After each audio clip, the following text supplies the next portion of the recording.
How you doing? Hey, Martin, how are You're you? the first one in, are you? Yes. The Have you eager been waiting beaver. long? What? Have you been waiting long? Like 10 minutes. Oh, sorry. Oh, here's Jeff. Which Jeff, though? There are many Jeffs. Jeff, we're looking forward. Hey, Jeff. Hey, Katie. Hey, this is two for the price of one. Jeff who? Jeff Mangum and Katie Hay. Oh, I don't see them. Well, they'll be up in a moment. I think it's coming on because they have to go through the rigmarole of signing in officially and stuff like that. You know, there's a few moments of, is your audio working? Is your video working? So they'll be along. How are you doing anyway? I'm doing good here at the home. Last week I didn't work and they canceled all my patients for this week. So Yeah. 2 weeks. Here, people. Hello, everyone. Hey, welcome in. Good to see you. Yeah. We can hear you now. Hey, yeah, did you have to do that whole test your audio thing? Oh, we've got Emily coming in. Hello, Yes. Emily. Hi, Emily. She's connecting to audio, so she can't hear us yet. So we're just making voices and making sounds. And check out. Oh, can you hear us now? Hey. Hey. Good. I'm glad we have a few people in anyway. I'm guessing that for the next 15 minutes we'll have hopefully one or two more dropping in and catching up and what have you. How are we all doing? Doing okay. Good. Yeah. Good. We had to cancel our May play at the Mex. I presume that would have to be the case. I'm so sorry to hear that. We're doing it next May. Good. Is the Mex doing a sort of a blanket thing like that? They accepted it. They said that they're going to refund the money because we paid in full. Yeah, and that we can do it for next May. But I haven't received the check yet. Yeah, no. I'm sure. Oh, I'm hoping that they don't go. Yeah, next May, no problem. By the way, it's triple the price. But good. I would hope by next May we should be good. I hope. Fingers crossed. Fingers crossed. I mean, hopefully sooner. But how are you getting on? So obviously, you had a show last weekend. How did that go? No. Right. Were you able to, has the silent auction gone up yet? I didn't see it. It has not. We're still working to find the right platform, and we're working to do an online thing. We may put it on hold because everybody's kind of in a pinch right now, so we might wait for another time where people aren't quite so stretched. Yeah, that makes sense to me. I mean, obviously, not the ideal, but yeah, and especially at the moment when everybody's going around with the begging bowl. Right. I'm seeing all these multi-million-dollar arts organizations saying, "Hey, we're really tight." And it's like, you're really tight. Exactly. They are. I mean, everybody is. It's tough. Yeah. Emily, you got an opening night. Emily. Yeah. Yeah. Well, hopefully. I mean. Oh, I thought the show opened, did it? How many? Oh, well, yeah, we had the opening night. We had 3 nights, 3 performances. Okay. And then shut down, so. It's hard. We have an idea for possibly, TheaterWorks is talking about postponing the whole next season and then doing the last 2 shows later, so. Yeah, that makes sense. I mean, at the moment, there's no way of knowing where we'll be at in 2 months' time. You know, fingers crossed, but we're definitely not going to be sorted by Easter, I think. Jesus, hopefully. Right. No. 2 weeks. Nobody has anybody belonging to you or in one of your groups who's showing symptoms or ill? No. That's very positive, so to speak. It's difficult. I know I was meant to be doing Jeff's show and or the Wayward show. I was meant to be doing Lights on Another One the weekend before that, and then the LRC one the weekend after. And it's like, I think in the space of about 24 hours, like 3 shows gone. Which I was only getting paid by one of them, so it's not like I'm losing out an awful lot money wise. But it's tough on companies at the moment. It really is.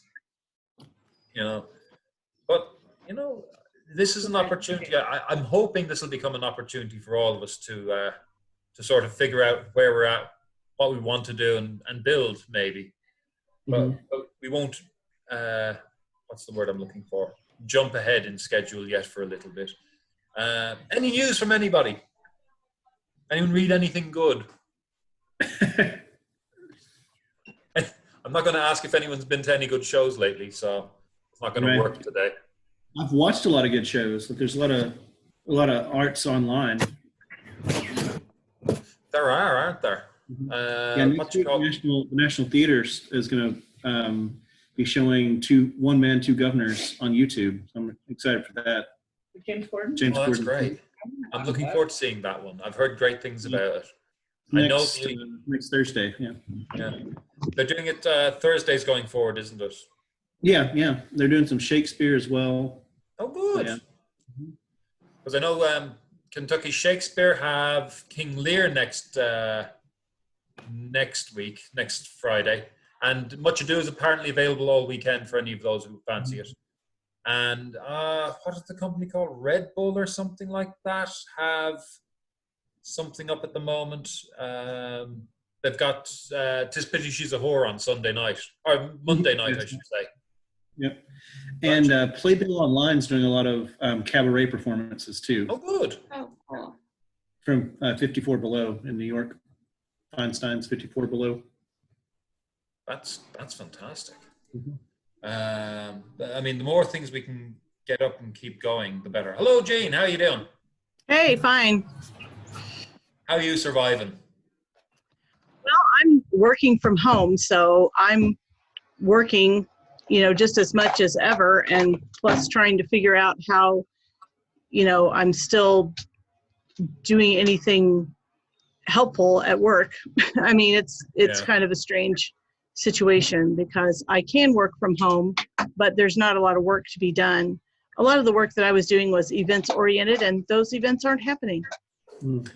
Yeah, that is a slight side effect of the days, all right.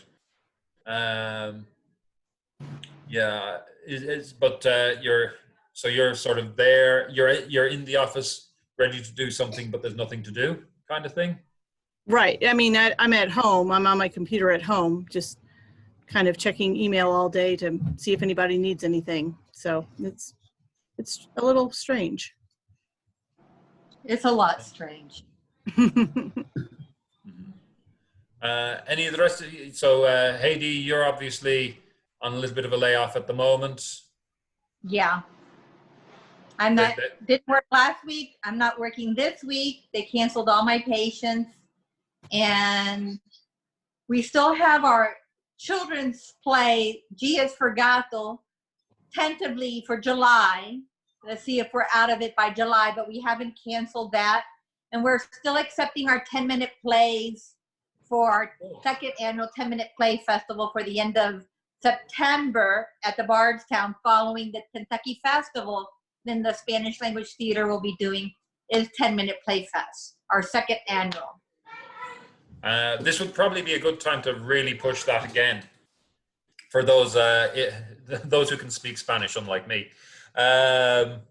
This is, I think that's probably a positive thing they can push at the moment, because I would imagine there's a lot of people looking for an outlet. Emily, how are you doing on the work front? I'm actually fine. I'm working from home, so I have that. I got some freelance Braille transcription work as well, so I actually have more work than usual. Oh. And then I've just been spending time with my daughter and my husband. I've been able to dance more than I was able to before, so it's been pretty good, actually. Yeah. That sounds very positive. Jeff, Katie, how are you doing? Well, I'm an essential employee at Amazon, so I go in every day, same schedule, although they're pushing us to all be 6 feet apart, which is very interesting to kind of monitor, which is actually one of my new job functions, is to make sure that people are keeping social distance. So, do you have a big triangle that can sort of... We have a lot of tape on the floor, like a lot of tape X's by the time clocks and the entrances and exits. Oh, good. Good. You are one of the people who's going to keep us going then. You are. Yeah, I have Probably a one step letter down from healthcare workers. Yeah, I have a letter to present if anyone stops me, like for the shelter in place. I have like this letter that says I'm an essential employee that I need to be on the road. So Cool. Good. Thank you. How are you doing, Katie? Doing good. I'm working from home. I'm actually logged in right now trying to finish things up. So Well, I'm glad to hear that. Todd, how are you getting on work-wise? Hello, Todd, as well. How are you? Not too bad. We're checking in on how we're surviving and if we're surviving. You surviving? You I married am well. surviving. You married. Is there an echo? You married. Yeah, so I'm on the other end of the table from Gene. I have you side by side here. Yes. so maybe that's a little weird. Right. The headphones are probably necessary. Actually, I'm just stopping in to say hi. I'm surviving. I'm doing well.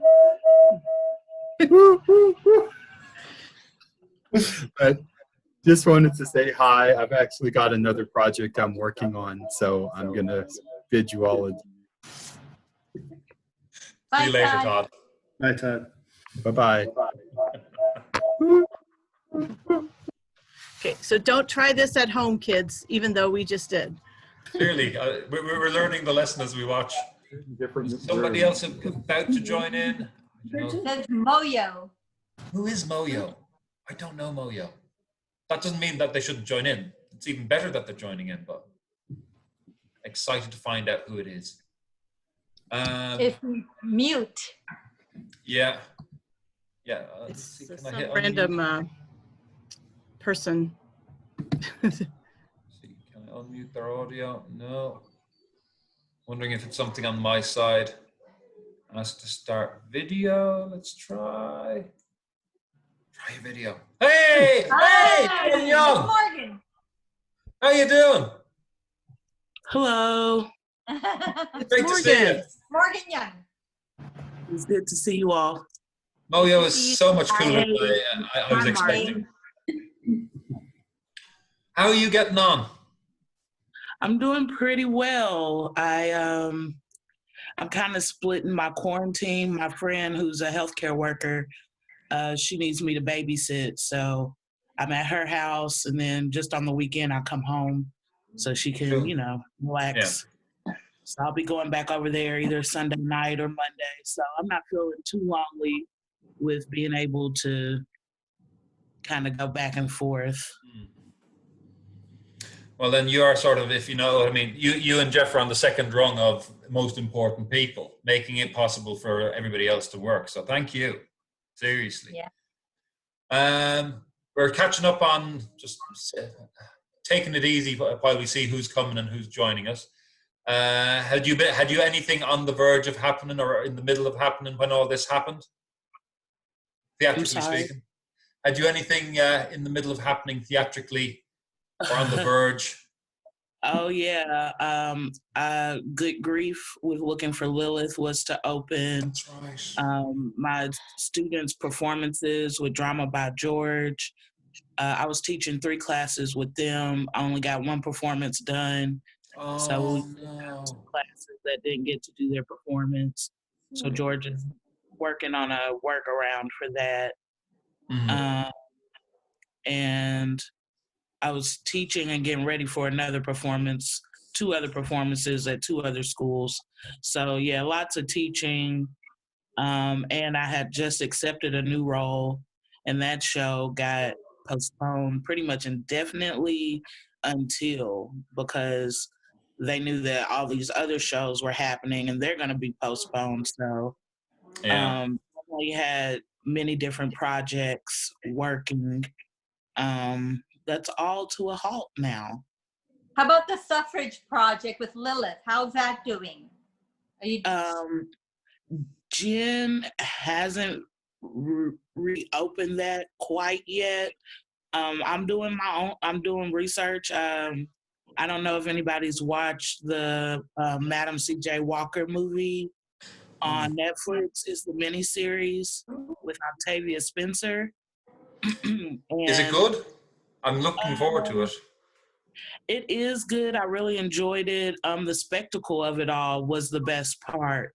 The set, it being placed in Indianapolis, which is local, so seeing that. And what was most interesting was that the time period is the same time period as the suffrage. So I feel like it's a really great tool to use on styling the Black women, their hair, fashion, their ranks from, working class to entrepreneur to the school women. It talks about a lot of time and spaces that we also overlap because of the time period. So it kind of got me going. So I'm doing research for my costume, even though I'm not the costumer. It's the costumer in me to do the research. So I just actually started a file last night, and I named it Morgan's Costume. Who's costuming that show? I don't know, but they're gonna have some research done already. My daughter saw it and she told me, "Mama, you need to watch that show. It's fantastic." Yeah, it's really good. Of course, it's for entertainment. So a lot of people have issue with some of the historical facts, and they don't like, I didn't like, they played each other off of colorism, a light skin versus, or a mulatto in that time versus, dark skinned people. But I mean, it is a real issue, and it definitely was a real issue on women and how they got respect and how they were treated. So even though it's not comfortable or historically accurate for the characters, it needed drama. It has the drama. It needed a villain. It has a villain. So overall, I watched it twice and I really liked it. But the costumes and the hair, that's really why I really enjoyed watching it. So it just got me into that time frame. I was like, ooh, I could have a costume like that because this is 1918, So that was what I gained from it the most. Good. Yeah, no, I heard about your woman last year, I think, when I was up in India. I saw something on a billboard or a signpost or something. I was like, why do we not know this? This is fantastic that it's coming up. But from the point of view, Madam C.J. Walker's first factory was in Indianapolis. And she moved there from St. Louis.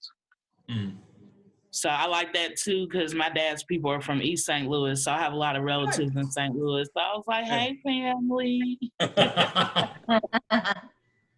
Oh no, it's great to have that resource when you know you're getting into it, staging wise soon. Because not knowing what you're going to have ahead of you costume wise is scary sometimes with the show. Yeah. Yes. But especially for female. That's what I'm most concerned about is the shoes. Yeah, that's always my worry as well. Will they fit me? And if they look right, will my feet breathe? It's hard to remember lines and your pinky toe is hurting, I promise you. Yeah. 100 on that.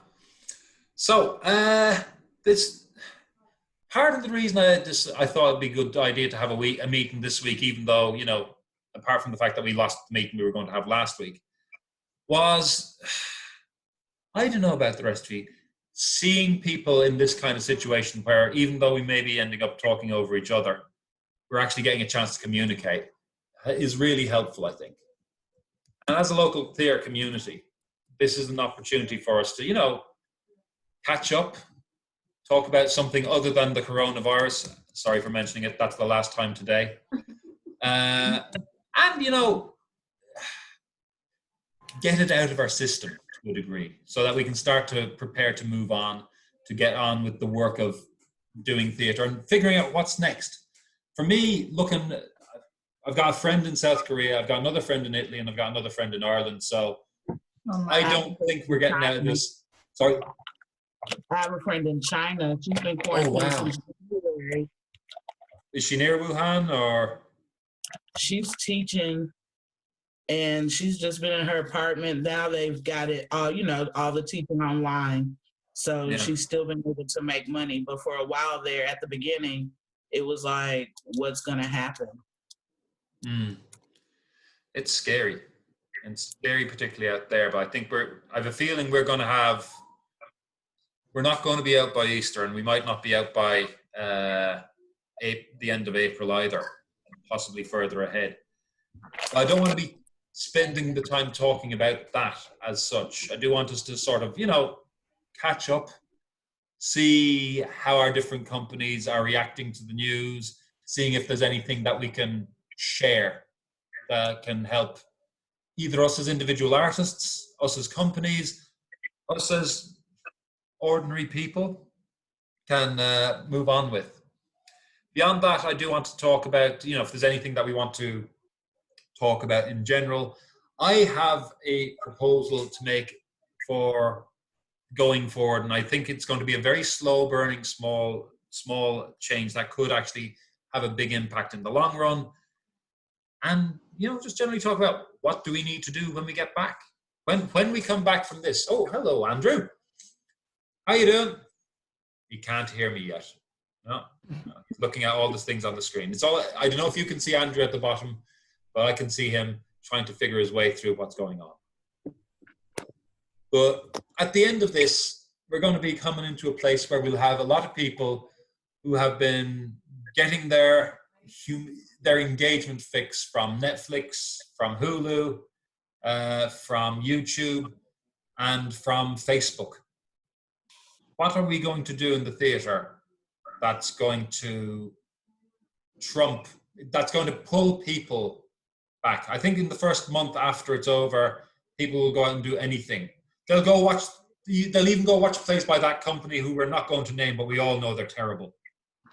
You all know the one you're thinking of. But after a month, they're going to be coming to a point where they're going to make a decision of, okay, I could go back to Netflix, which I've gotten used to over the past however many months, or I can keep going to the theatre.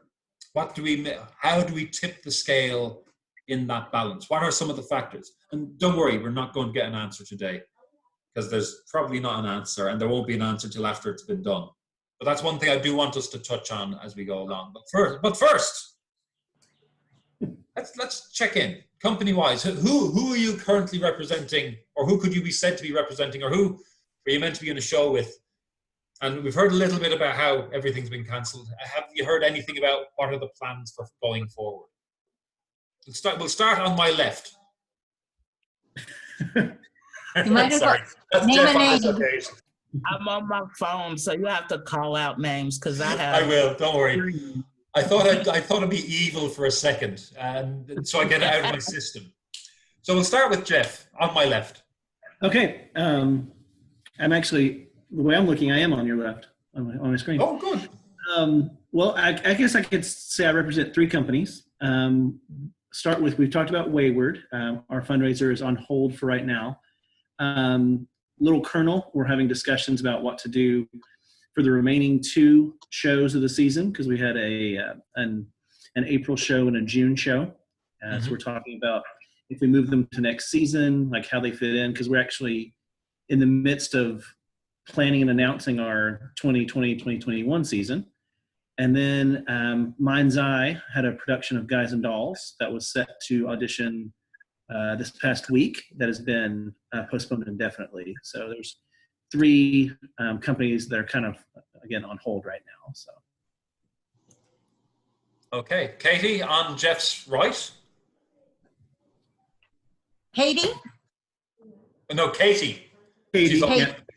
Yeah, anything to add in? Oh, well, I mean, he covered Wayward, so that's about the only company that I know what's going on at this point. Yeah, Katie's kind of spearheading the silent auction stuff, so she still is working on that, but beyond that, we are kind of in a holding pattern. Yeah, we got some stuff. We just don't have any of it up yet. Oh, Andrew's gone. Okie doke.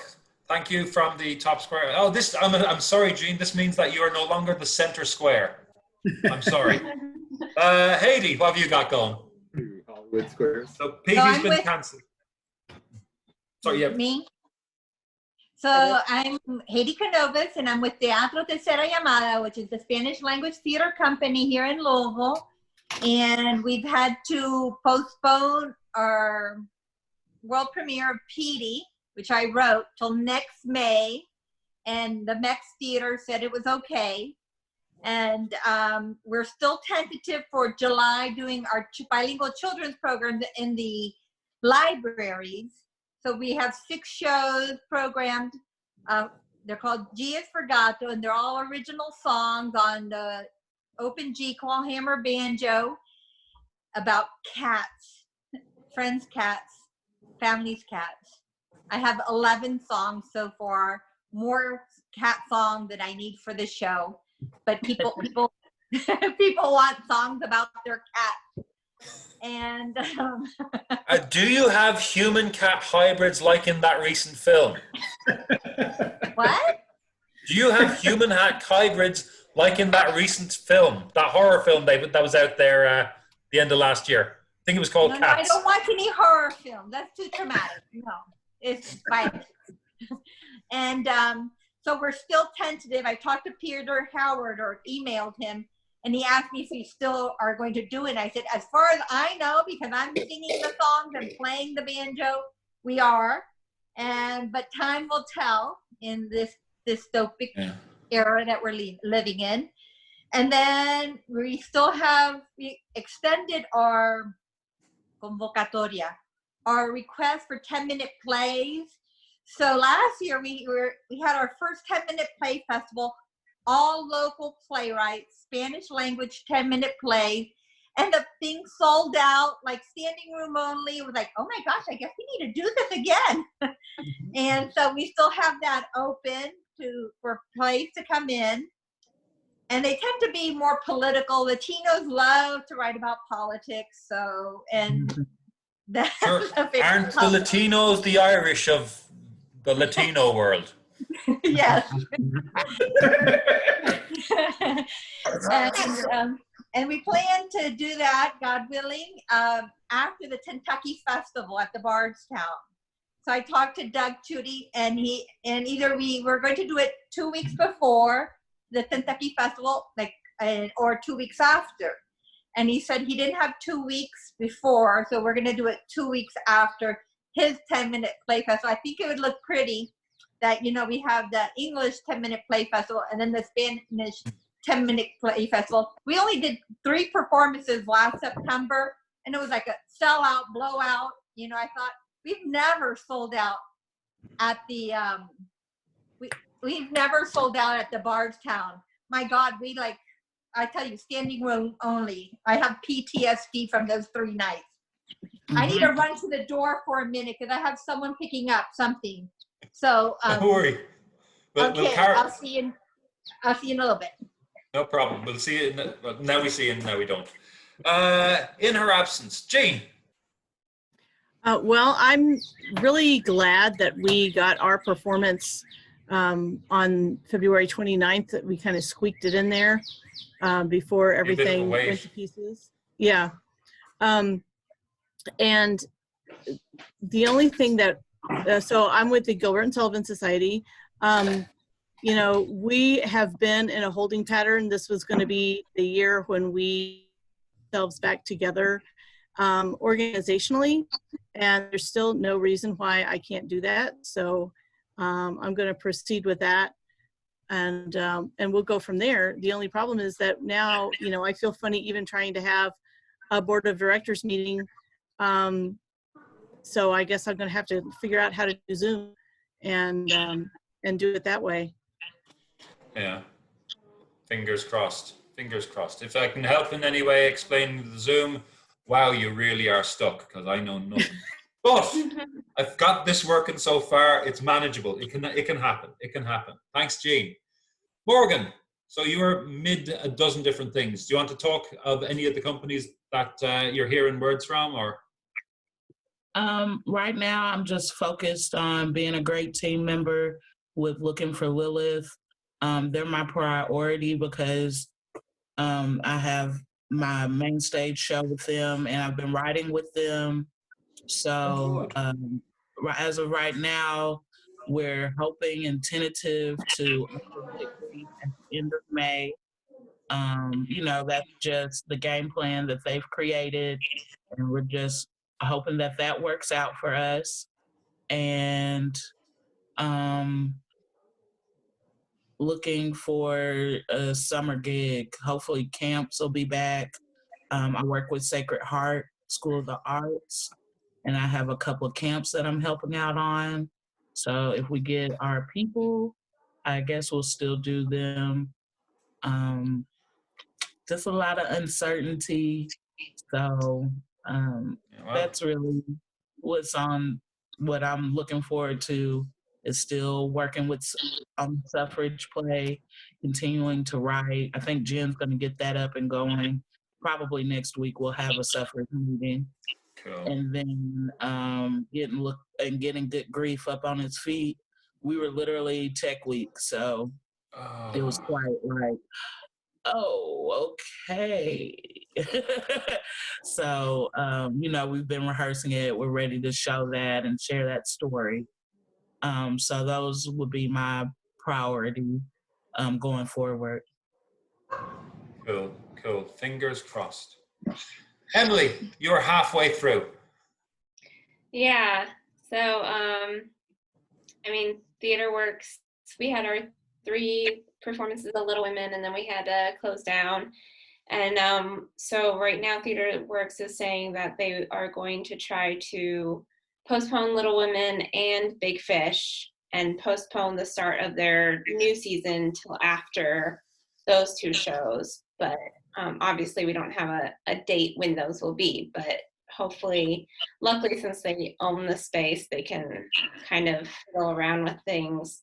The biggest problem will just be that other actors had commitments with other things. So who knows what day we can get everyone together again. Yeah. Well, fingers crossed. Fingers crossed. Yeah. Right. On my behalf, what am I talking about? The Chamber is in an interesting position because we were talking about a show possibly in April or May, maybe a couple of one acts or something like that. We'd been doing some preliminary stuff on it, but we hadn't anything booked. And right now, just as well, we hadn't done an awful lot of work. So I don't feel like it's, we've done so much and we've gone so far. So my sympathies for all the companies who had gone so far and had gotten so much are palpable. The other one that I'm significantly involved in would be Louisville Repertory Company. All these L's in all these acronyms. LRC. So we were, probably try to spread the L's out. I mean, seriously, Haiti, you've got like 2 L's in your name. God, very, very selfish. But looking for Lilith, you've got 2 L's as well. Look at TheatreWorks leading the way by not having any L's. Yep, there's no L's in Wayward. That's true. That's very good. But there are 4 in Little Colonel Playhouse. Yeah, only the one. You see that? Oh, hang on, wait. You've got 3 there. Yeah, I missed that. I thought it was only the one. And Gilbert and Sullivan, Musical Society of Louisville. Now. Anyway, the Louisville Rep, we had a show that should have opened last night. And so, as you can imagine, we were very far along the way with it. And for understandable reasons, people were really thinking, I'm sure it'll be over in 2 weeks, but no. So that's been postponed indefinitely. We don't know when. We have an idea of a date. That's the end of May, beginning of June, that area. But we're going to have to, like everybody else, keep an eye on what's happening, see what's what. We have a fundraiser that was scheduled for, I think, June sometime. Everything may get sort of shunted on down the list. But, that's where we're at. I know from our side as well, we were in the process, or are in the process of, for the Chamber, thinking about next season. LRC, we're operating on a year, I think it's a calendar year season, so we're looking at moving and what's going to happen in November when our next show is meant to be. So that's that on those fronts. Anything we missed out on? Anybody got inside news on anyone else? I know actors were talking about the possibility of deferring or postponing rather than cancelling Humana. I didn't hear I that. heard it was canceled. Oh, They it said is cancelled. it was canceled. Yeah. I missed that. Man, I really wanted to Yeah. see those shows. Yeah, that's one of the major reasons I subscribe at Actors is for the Humana Festival. So I was really disappointed that they had to cancel. Yeah, there's nothing like it in the country. They Yeah, were I was really telling you making an about the effort Rose to. Women shows. They were making an effort to use some local performers too. So those local performers are not going to get to, make Come their to stage. Humana or their actors debut. I know that I in my work, which I don't hear a lot anymore because I'm not in the office and there's just not a lot to know at this point, but I do kind of hear some of the inside talk on the companies. So, I'll try to pass whatever I can along. Some of the times it's confidential. But at this point, they're all just kind of freaking out. I mean, the professional companies have a lot more at stake because they are trying to keep their organization running. And that's one of the benefits of not getting paid when you do community level theater is that you don't have to maintain a payroll. And if you push back a production, well, you just push it back. Whereas I'm sure Center for the Arts or Kentucky Performing Arts has laid off. They've had their second round of layoffs now. Yeah, we just got a notice because we had my work had space booked for a meeting in June, and we were notified that we are going to be corresponding with a different person because the person we were originally working with as far as event management has been laid off. Yeah. So, those kind of things are going to impact all of the larger organizations. Fund for the Arts. It's going to be interesting to see how this impacts Fund for the Arts because now they're having to choose to support the company's operating budgets, which they have been saying they're not going to do. And so it's changing their model. And I don't know how long that will last. If any of you all have done work that is funded by the Fund for the Arts, that, depending on what your main mission is, sometimes you have to go outside of that main mission to get the money from the Fund for the Arts because they want to see you, working more with kids or working more with, lower income or doing that kind of thing. And some organizations found that harder to do than others. But now they're kind of backing off all of that and just, giving grants for people to be able to continue to work and continue to maintain their organization. Mm-hmm. Yeah. Commonwealth Theater Company had some layoffs too. Yeah. They've had a few, all right. I think they're down to 6 people full-time or part-time or something like that. Some full-timers have gone part-time. It's tough on the professional side. Yeah, I had just applied for a job at Actors Theater too, right before this happened. Oh no! They Timing. had some layoffs earlier in the year. Actors Theater had some layoffs earlier in the year before the coronavirus hit. Yeah. Yeah. Yes, I was really looking forward to the Humana Festival. It would have been my first year. I'm a teaching artist there in the Learning and Creative Engagement Department. So it's my first year doing that. So I was like, yes, Humana, I'm in there. No. I love the Humana Festival. I love it. I was so excited. And, my professors from college come up and we have hoity-toity brunch and, now we're living our adult lives, and I was going to be there and be in the mix, and it just slipped through my fingers, but that's okay. For now. Hopefully we'll get things back and running as they should run before very long after this is over. Yes, I did get some good news though. They do the playwriting festival. That's what we go in and teach. We teach high schoolers how to write a play, and they all write 10-minute plays. So Actors is moving that to an online summer camp.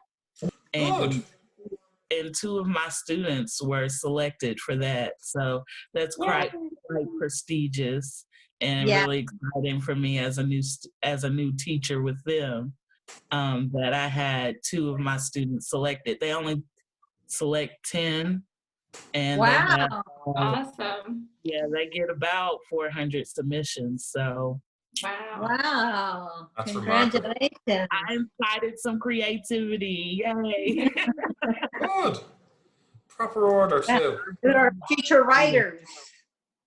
Mm-hmm. Fantastic. That's great news. I'm glad that things like that are keeping going online, because I think morale is going to flag from time to time for some of us. And if we just keep on communicating with our fellow artists in whatever sense we can keep stuff going. We can go on to build stuff. I do genuinely think maybe this is coming from like what I think should have been described as a shithole little country, a certain who ruled this country. We had nothing, but it's from nothing. Sometimes you can come up with great things. So I see the opportunities here. It's just going to be tough, but there's a real opportunity to influence and develop things in a way that we hadn't previously. And speaking of that, has anybody got like, oh, here's what we could be doing or should be doing, or here's what I'm doing at the moment, either me as myself or in whatever way, to try and keep the theatrical flame or the theatrical flag flying rather than the flame alight at the moment? Well, are we Katie all?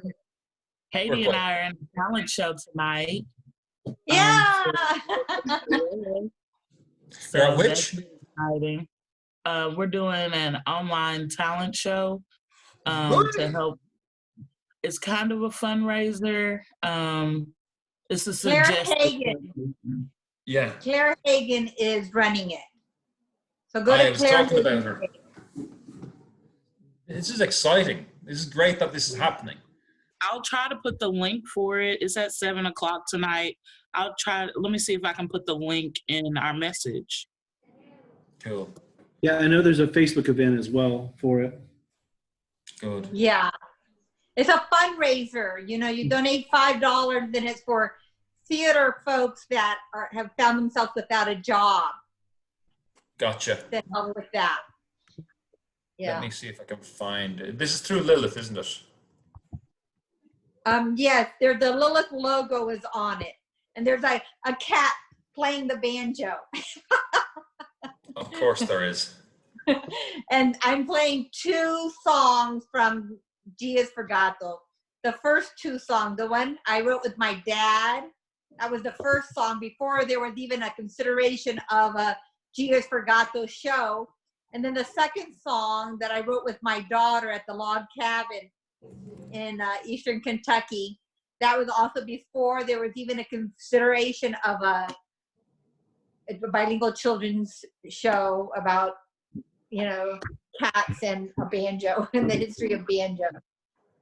Cool. Well, thanks for posting that up.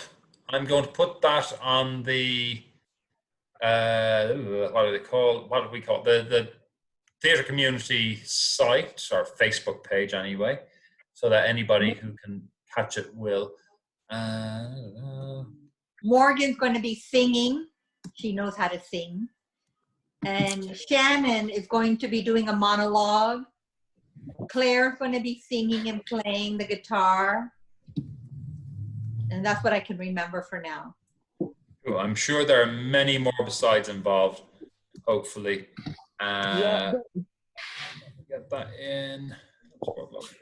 Oops. Let me post this up, and then now hopefully one or two more people in the world know about it. Thanks for that. Thank what you. else is happening around? What are you? Reading, you know, I was commissioned to write a one-act play with Kentucky Playwrights Workshop, and I've submitted the play already. And my dramaturge, I think his name is Brian Nelson. He's a playwright professor at NKU. He said it was ready for the reading when he read it the first time. And tomorrow starts with their board. They're going to do like a Blackboard thing, not like this, like it's video. It's going to be people writing their opinion. There's two of us.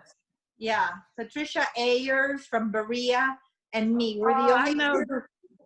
You know her? I know Trish Ayers. Shan was one of my professors, her husband. And I was good friends with their daughter. Well, she wrote a play too. She was commissioned. It was only two of us. That's exciting. So, yeah, the board of the Kentucky Playwrights, which they're all playwrights, they're all going to read the play, and tomorrow starts like the open critique. Good luck. And so one of the criteria for the play was it has to deal with graduation in any sense. Also, there has to be a foreign language spoken sometime during the play, a plastic boat, some other things that I didn't use.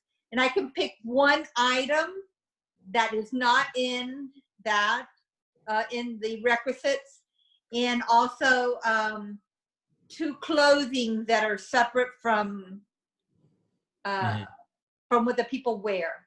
And so there can only be 2 to 4 characters. And my mindset is really easy. It's 2 ladderback chairs. The play is called Gradually Suited. And it's about a tailor, a Mexican-American tailor that measures a new to graduate veterinarian. This takes place in Alabama. But the student is from Kentucky.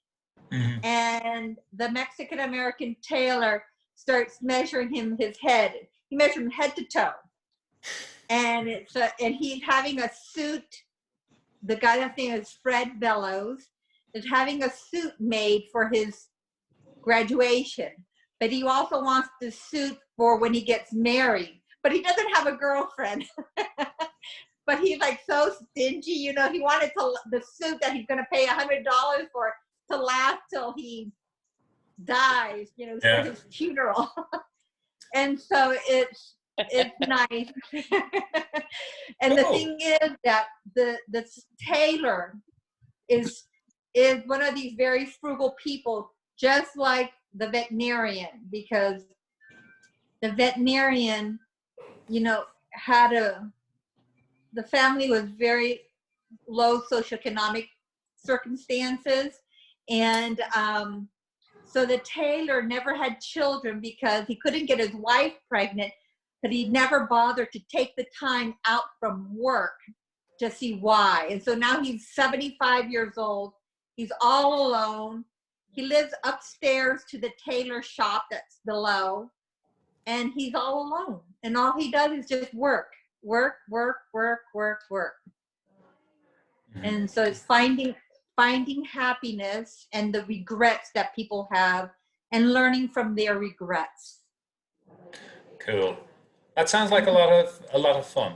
Well, the only advice I will give you ahead of tomorrow is they're all wrong, but that fellow who said it was great has some good ideas. Who has some good ideas?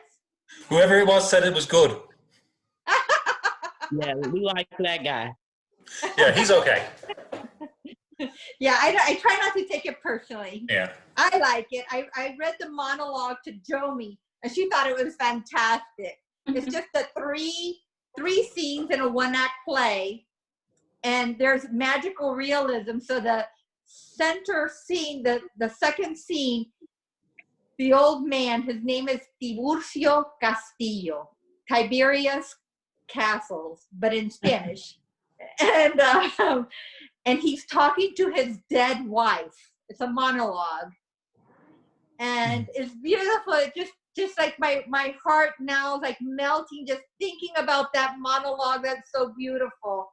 His dead wife coming back to say everything that he did wrong, and he's saying, "Be gentle with me, woman. Be gentle."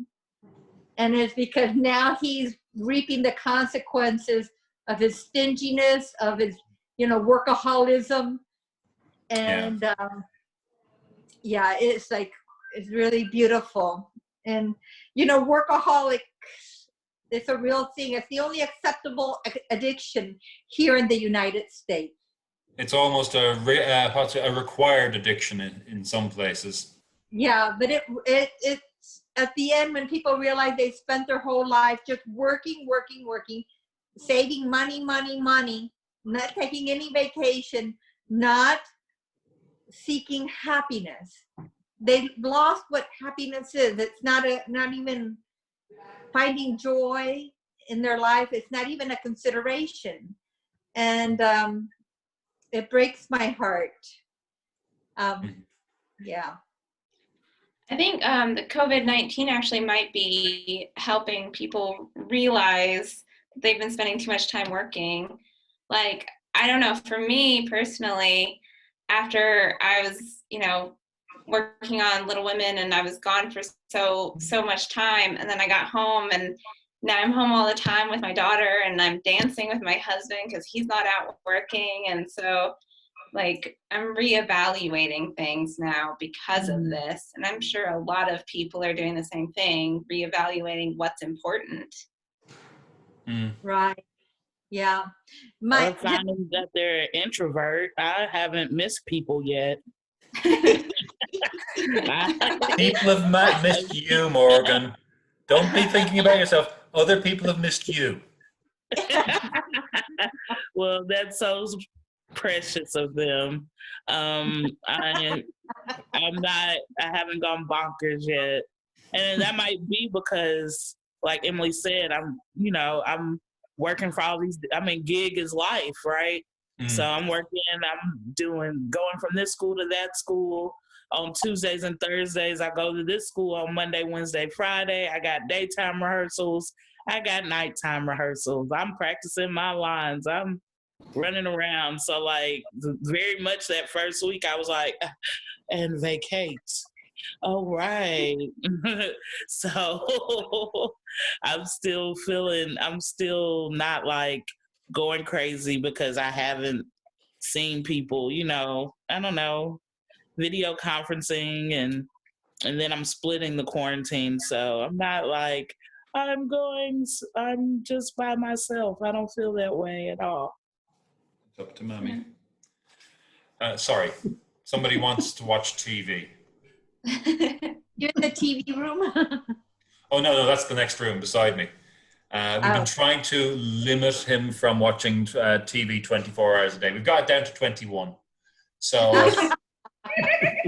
Yeah, I ordered a whole bunch of random board games and card games for Sophia, so that way we could do something other than TV and tablet and stuff. I have a jigsaw here that I will definitely get around to doing with them soon. Yeah, I did a puzzle and I bought a Lego set. Oh, nice. Yeah, it's my first Lego set. I'm super excited. Oh, wow, cool. Lego's great. Even at this old age of mine, I have still a lot of time for Lego. I'm so glad he likes it. Thank God. Although I could also do it in the evening off when I don't have to do the Lego. That's the other side with the small one. Mm-hmm. Anyone else up to anything to try and keep the theatrical flame ablaze at the moment? I've been reading and I'm trying to create. Well, I had already put in my mind that I was creating flashcards for my different schools and wanting to eliminate them because I'm using them at different schools. So I was already like, I need these flashcards, but I want to kind of eliminate them because people are touching them, different students. That way I can wipe them down and wipe them off. So I haven't started that, but I have some ideas and I've got the materials. So That's what we're doing next week is making flashcards. Good. That's what I came up with, okay? Hey, no, that's great. I can dig it.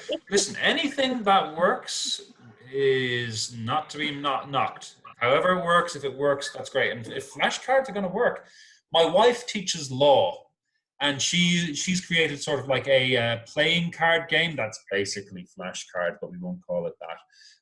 That she does with her law students who are all postgraduates. So, you lady, you're on the right track. Maybe. As far as I'm concerned. Hey, just it's copyright really just them and make $1 million off them. That's all I'm asking. No I pressure. just might. 'Cause, I mean, I just, it's really to help me out. Oh, we're doing something and I need 12 different types of weather. Rain, tornado. So then I can just go to my weather flashcards and have weather. That's what I'm thinking. So it's just a teaching tool, something to help me, something that I can just grab out of my backpack and be like, okay, the only quibble I'm going to say is don't undersell it. It's a teaching tool. There are idiots in Texas who make millions from teaching tools. And they're idiots. And they're also from Texas, which is, I know, a bit tautological, but still, it's cool. It's very cool. Thank you. Thank you. Not at all. Wish I'd come up with the idea. On my front, I'm very, very involved in VCU, as some of you may know. We all know VCU? Is that the soccer game or the soccer team? What? The soccer team? Oh, no. Valerie Cannon University, as some of us are calling it. Valerie, it's called, hang on till I find the thing on the Facebook. It is called, my friends do cool things, awesome things. Yeah. The very long title. Yes, so that's why I call it VCU. It is. It's great, and it's a mix of everything. It's generally people coming on and doing Facebook videos or chats about how to do things or random stuff. So I've been doing a 20-minute chat on Irish theatre on Tuesdays and 10 minutes on Greek theatre on Thursdays. And we are having a Shakespeare discussion thing. If you're interested, I'll invite you in. Everybody is welcome. It's not kind of a private thing by any means. I've been trying to do the online stuff, and hang on, Redmond, can you give me 2 minutes, then you can talk among yourselves. But I've been trying to do looking towards discussing Shakespeare and this kind of thing, because I think the face-to-face makes the world seem less scary and empty. For me, anyway. So that's the Shakespeare discussion thing. The talking about Greek and Irish theatre, I suppose it's keeping me hand in, because I do talk and teach theatre, but none of my specialities. I do an intro to theatre course, and I can bang on about Irish or Greek theatre for years. I've got 2 days for Greek and nothing for the Irish, because I will bore them. I mean, I do bore them, but I will bore them more. But one of the things I'm looking towards doing is seeing if I can get play readings and that kind of thing. I'm slowly working towards doing a Macbeth. About a third, maybe half the way through casting that. I'm looking to do an Irish play, is in keeping with the Irish thing I'm doing in terms of a play reading on some evenings. And so do let people know if you know somebody who. And by the way, you don't have to be Irish to be reading this Irish play. You just have to be able to act a little bit. I'm casting without care to colour, creed, or Catholicism. It's Irish. What is the play? What play? Probably going to be Playboy of the Western World. If any of you know it. If you don't know it, that doesn't matter. If you can read, let me know. And then I'm hoping to do. Some of you might know Kate Bringardner. She's stuck in Italy at the moment, where she was doing some theatrical work. She's a local actress, and I've been talking with her. I'm about to start looking next week into seeing if I can get together enough people to maybe do an international read of a Greek play, maybe Electra, maybe Women of Troy, something like that. I've got enough people in Ireland and in Britain now to make it at least 4, if not 5 countries. I've got somebody in Finland as well. I mean, is that 5? That would be 5 countries. So if any of you are interested, let me know. I did see Morgan's face, so I'm immediately noting that down. Especially for Electra. Sorry? Oh, particularly Electra. Well, this is going to go on for more than a week, as in this crisis. So we might get to more than one play, hopefully. And hopefully we'll get to I have a copy. I'm just thinking about what do I have in my library. So I have some Greek plays, and I have the full works of Shakespeare. So, I mean, I can jump in. Oh, be warned. When I know things like that, I use knowledge like that. But one of the things, me being me, it's all going to be stuff that is out of copyright because I'm a cheapskate.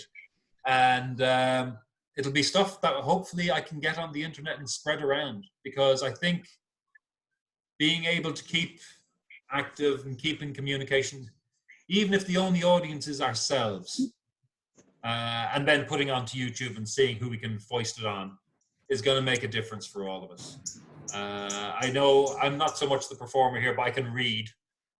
I'm sure some of the rest of you can as well. I'd encourage you, if you've got something that you know that nobody's going to, do a monologue. Again, in VCU, the friends do awesome things. The age. Valerie said, it's World Theatre Day yesterday. Which is weird because I always thought it was the 23rd of April because of Shakespeare and Cervantes and stuff. But she got us got people to put up some video or whatever of them doing a monologue, singing a song, or clips from them dancing earlier. I think this is a good time for starting to do that. Even for your own entertainment, if no one else's. And hopefully there'll be a few of us to look around. Now, I'm going to skip in for a minute and deal with my son's massive TV problem. I'll be back in a minute. I have an appointment to go to, so I'm going to slide out of here. It was great chatting with you all and meeting some of you for the first time. Again, good seeing you. And I look forward to speaking with you all again. Thanks a million, Morgan. Oh, Jack's in. We replace one with the other, although Jack is no replacement to you. And Haiti's now the center square. Remember, folks, if we're going to put an X or an O, that's where we want to get it. I think I'm going to head off here, too. Okie dokie. I'm going to go play with my daughter some more, so. Do. I'm going to slip out. I'll be back in a minute. Bye, Emily. Talk among yourselves. See you soon, Emily. And I need to get talking to you. I'm overdue a chat with you. I'll be back in a minute. Sounds good. Bye. Bye, everyone. Bye.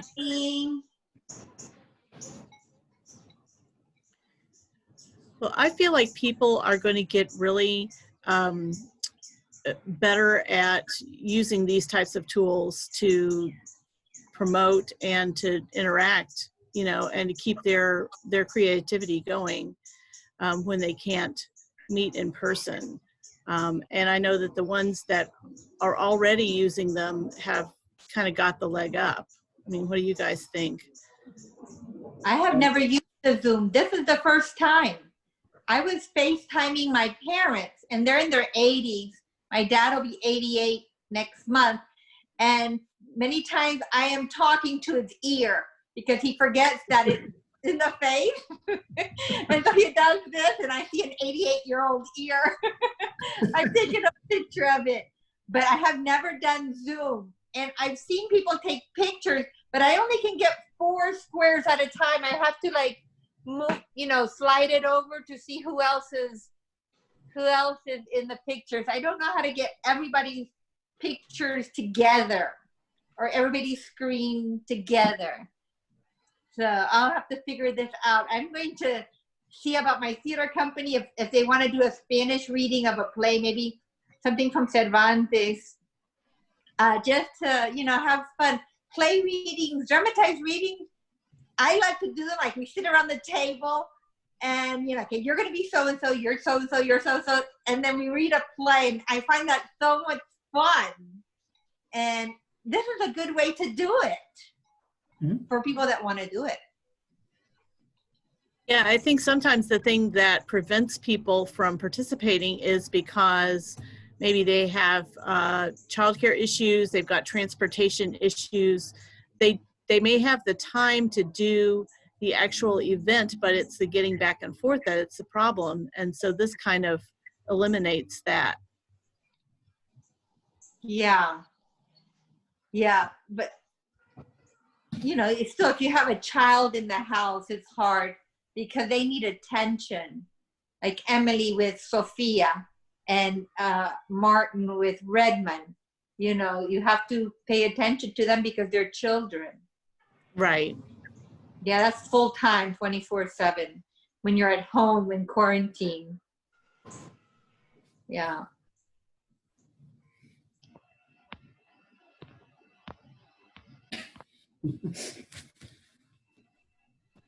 Yeah, apparently I've had the Zoom app on my phone for months, and I didn't even realize it until I tried to open a Facebook group yesterday that I had it all along. Yeah, I had it too, and I didn't know I had it. I had never used it.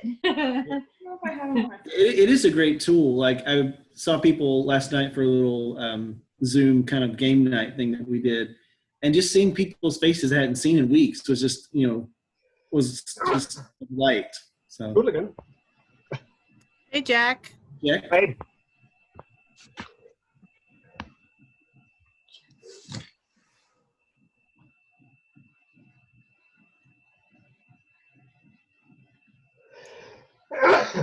Hooligan.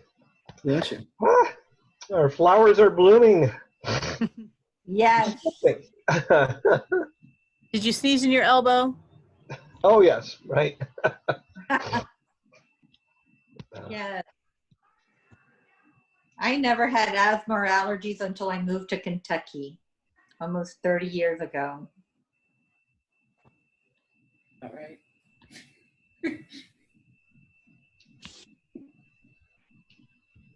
Jason.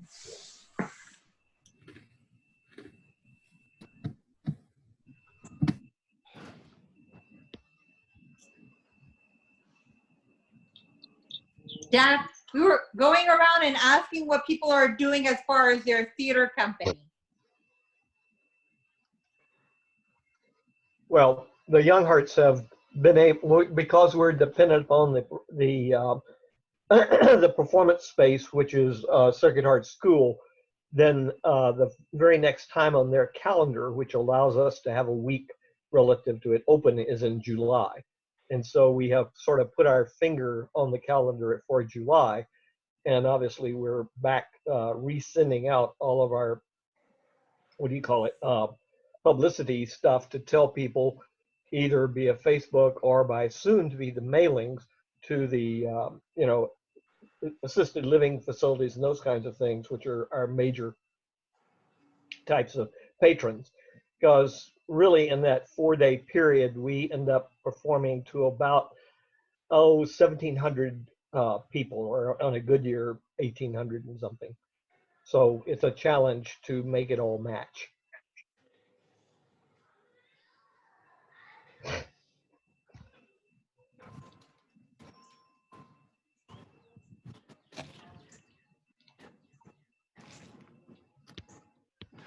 Jason, are you on here? Can you hear us? Yeah, sorry, I didn't mean to come in disrupting. I thought it was going to be muted when I came in, so my apologies. No, no, it's okay. Tell us what you're up to, or how it's going for you. Well, I mean, it's obviously complete standstill. It actually, I guess if there was going to be a good time, we hadn't launched our next season yet, and by now we usually would have. So I guess that was a blessing. But the best we could come up with that made sense was the just delay next season, since we hadn't launched it, and then just extend the current season. We were in the middle of Little Women, but we've shot that down the road. What I've told my patrons is we're looking at June, July, August for Little Women to bring that back and since all the expense is out there. And then with Big Fish, we've communicated it could be, October, November. for that. And then with both shows have been cast, and so we're hoping to be able to retain the cast that we have. But we're just communicating with them as we go, and we've said as we get closer, we'll let you know. And I actually haven't had any patrons ask for refunds of any kind, so that's been a real blessing. And right now it just feels like it's sitting and just waiting. Everybody is just willing to be patient, so I guess that's a best case scenario. That's great. I'm glad to hear that. I know we had tickets for Acting Against Cancer, Murder Ballad, and I'm certainly willing to wait it out, or at least hopefully they'll reschedule, but if not, I'm not going to get a refund. And I think that's one of the most important things that people can do. Yeah. I'm a subscriber of Actors Theater of Louisville. I don't plan to ask for a refund. They need all the help they can get. I don't want to lose Actors Theater of Louisville, even, considering how big it is, but it still can be very fragile economically, since they had the layoffs prior to the COVID. And so, yeah, they can keep my money. I don't care.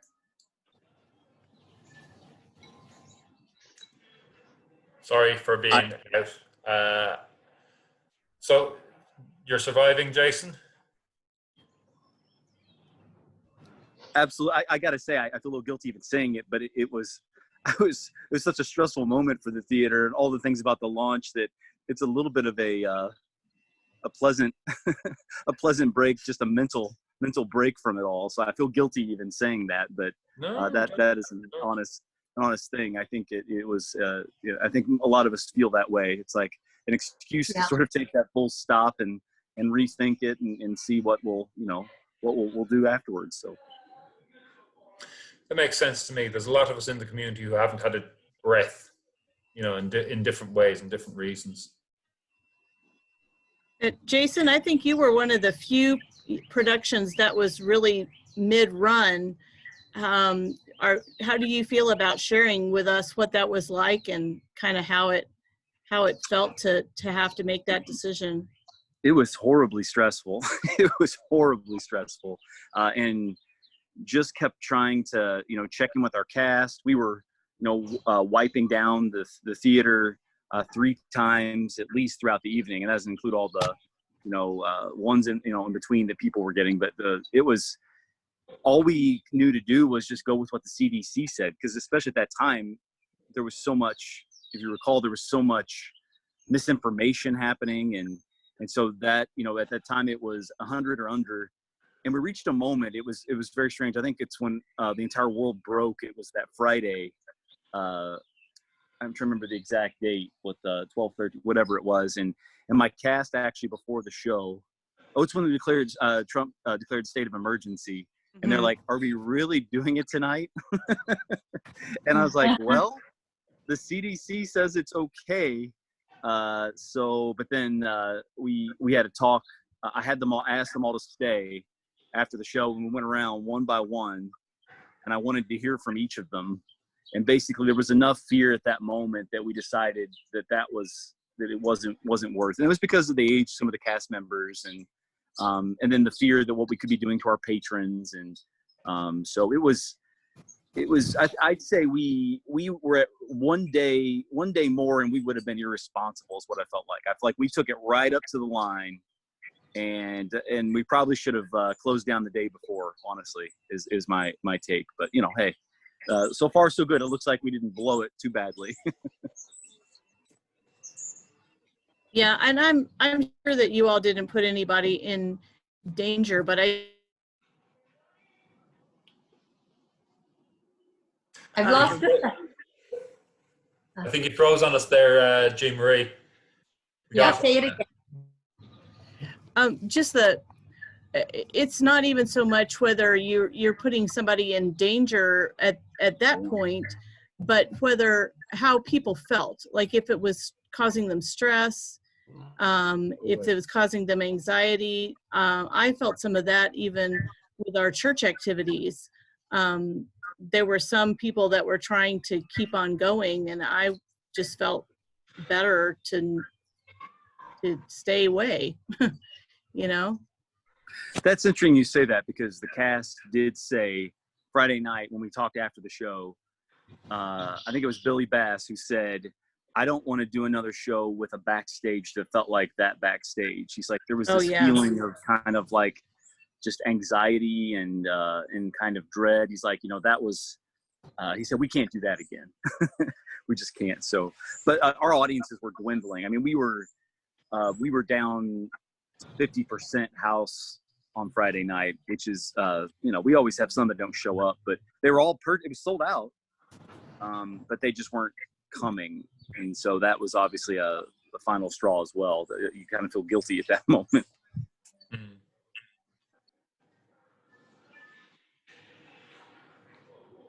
Oh, and he's off. Mike's off, I should say.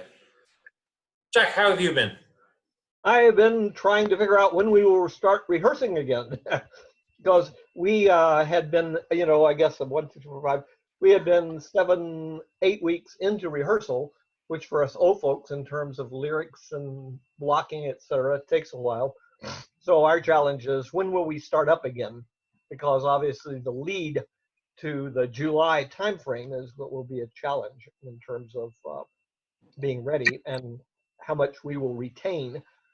So the musical director and the director and the writer of the show, I made suggestions that what we do is we use this time to do a bit more documentation of blocking and make sure that people have lyric sheets and stuff. Also, our eyesight is not as good in terms of reading music directly, in terms of seeing the tiny little lyrics. And many times it helps people see the lyric better in terms of memory recall when they see it as a rhymed piece and understand the rhythm of the rhyme of the piece. So anyway, that's sort of the how do you make lemonade out of lemons. Mm-hmm. No, that's for certain at the moment. Right. So I'm sure if anybody else would be in a similar type of circumstance, it's just we're much more dependent upon trying to put together stuff that is guiding us relative to recall. So we're in the middle of July, so that means that we would probably have to begin rehearsal again at the end of May, and that may not be possible. So we would have to look for the next opening in terms of Sacred Heart School, in terms of a week available. So those are our squeezes of the vice on all sides.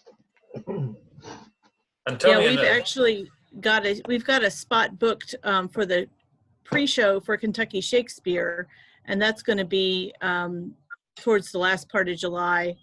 But again, if they're up and running at that time, we're going to have the same issue of when are we going to be able to start rehearsing, because it's going to be it won't be totally new music to everybody, but it won't be Pirates, Penzance again, I'll tell you that. So we will have some of that preparation, squeeze as well, if we're not able to get together to start working on rehearsals. Hi, Charity, welcome in. You had the center square for a moment, but Heidi's stolen it back from you. Hello, everyone. Sorry I was late. I was teaching. It's cool. That's good. I'm here now. This is a positive thing. Teaching online? Yeah, I taught a little tap class on Valerie's group thing that she made. Good. Again, to remind people, this is what I tend to refer to as VCU, Valerie Cannon University. If you're interested in getting onto it, don't be shy. I'll happily invite anybody. It's a very open and welcoming world. Yes. How have you been? You were in the middle of a show, weren't you? Yeah, I was on tour with Virginia Repertory Theater in Richmond, and we were in North Carolina, actually, when we got the news that our show for the next day was going to be canceled. So we were like, okay, cool. This was before everything got super serious. We were one of the first groups on the cutting block in the whole country. So we had 2 shows canceled. Okay, cool.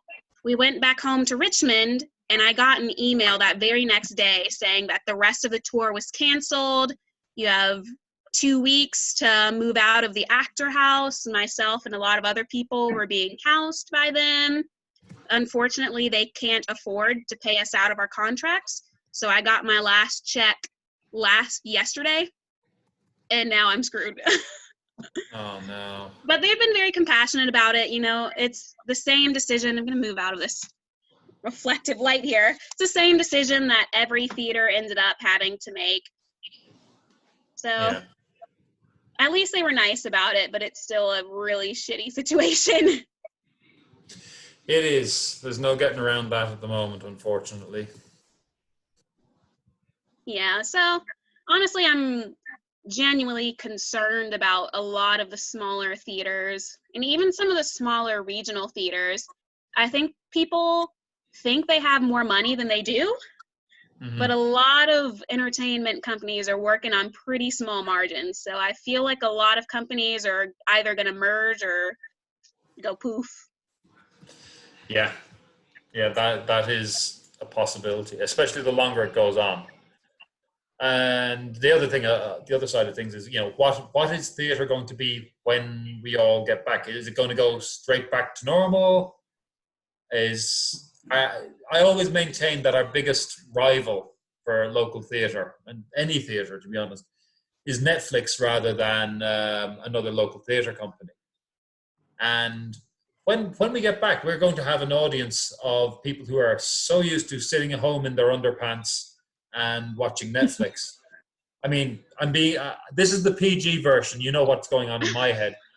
But how do we tackle this? How do we demonstrate that what we're doing is worth their time more than sitting at home watching Netflix?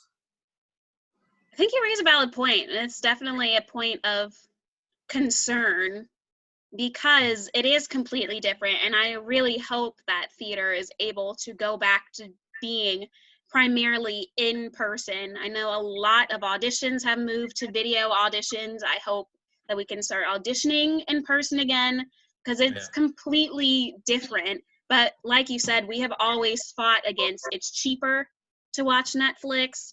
It's more comfortable. You don't have to find a sitter for the kids. You can watch whatever you want. You don't have to pay attention because the actors aren't seeing you. Oh, I know those shows. Yeah, it is what it is, but it's a serious concern. I really don't know which way it's going to go. Yeah. Well, I think whatever is going to be the case, I think we're going to have hopefully a broader variety in some senses of what there is. I don't think when things get back on their feet, I think the lure of Broadway over Louisville or across America or whatever is always going to be there. And I think the likes of the Shakespeares in the parks will continue because of tradition. But in one sense, what can we, especially those of us who have little money comparatively speaking, what can we, the smaller elements of the theatre world, what can we do different to get people out? How can we sell our experience, the experience of going to theatre? What do you think is going to be the thing that appeals to people more than, well, I can sit at home in my cax and, you know, slurp ice cream off my own nipples or whatever. Again, this is the clean version. What can we? What do we need to sell? What is our USP, our unique selling point, and how do we maximize that? Again, I don't expect an answer today, but I think being embedded in the community is going to be more important. And I'm not just saying this because of, you know, the project that Martin and I have been working on, but, you know, TheaterWorks is a perfect example of where they've got that that patron base in Southern Indiana. They also have all the great restaurants nearby in New Albany, and it's easier for people with that situation to kind of make a evening of it and give people more of a reason to come out. I think the Bardstown is the same way. And so maybe other theater companies will work on a more of a partnership with whoever's around to be able to, you know, have more of an experience and an evening out, you know, with several different, either go out before or after the show and do that kind of thing. And that's going to benefit those restaurants and places that are also feeling the crunch, you know, so more of a ways to work together. No, I think it's a agree with good that. point.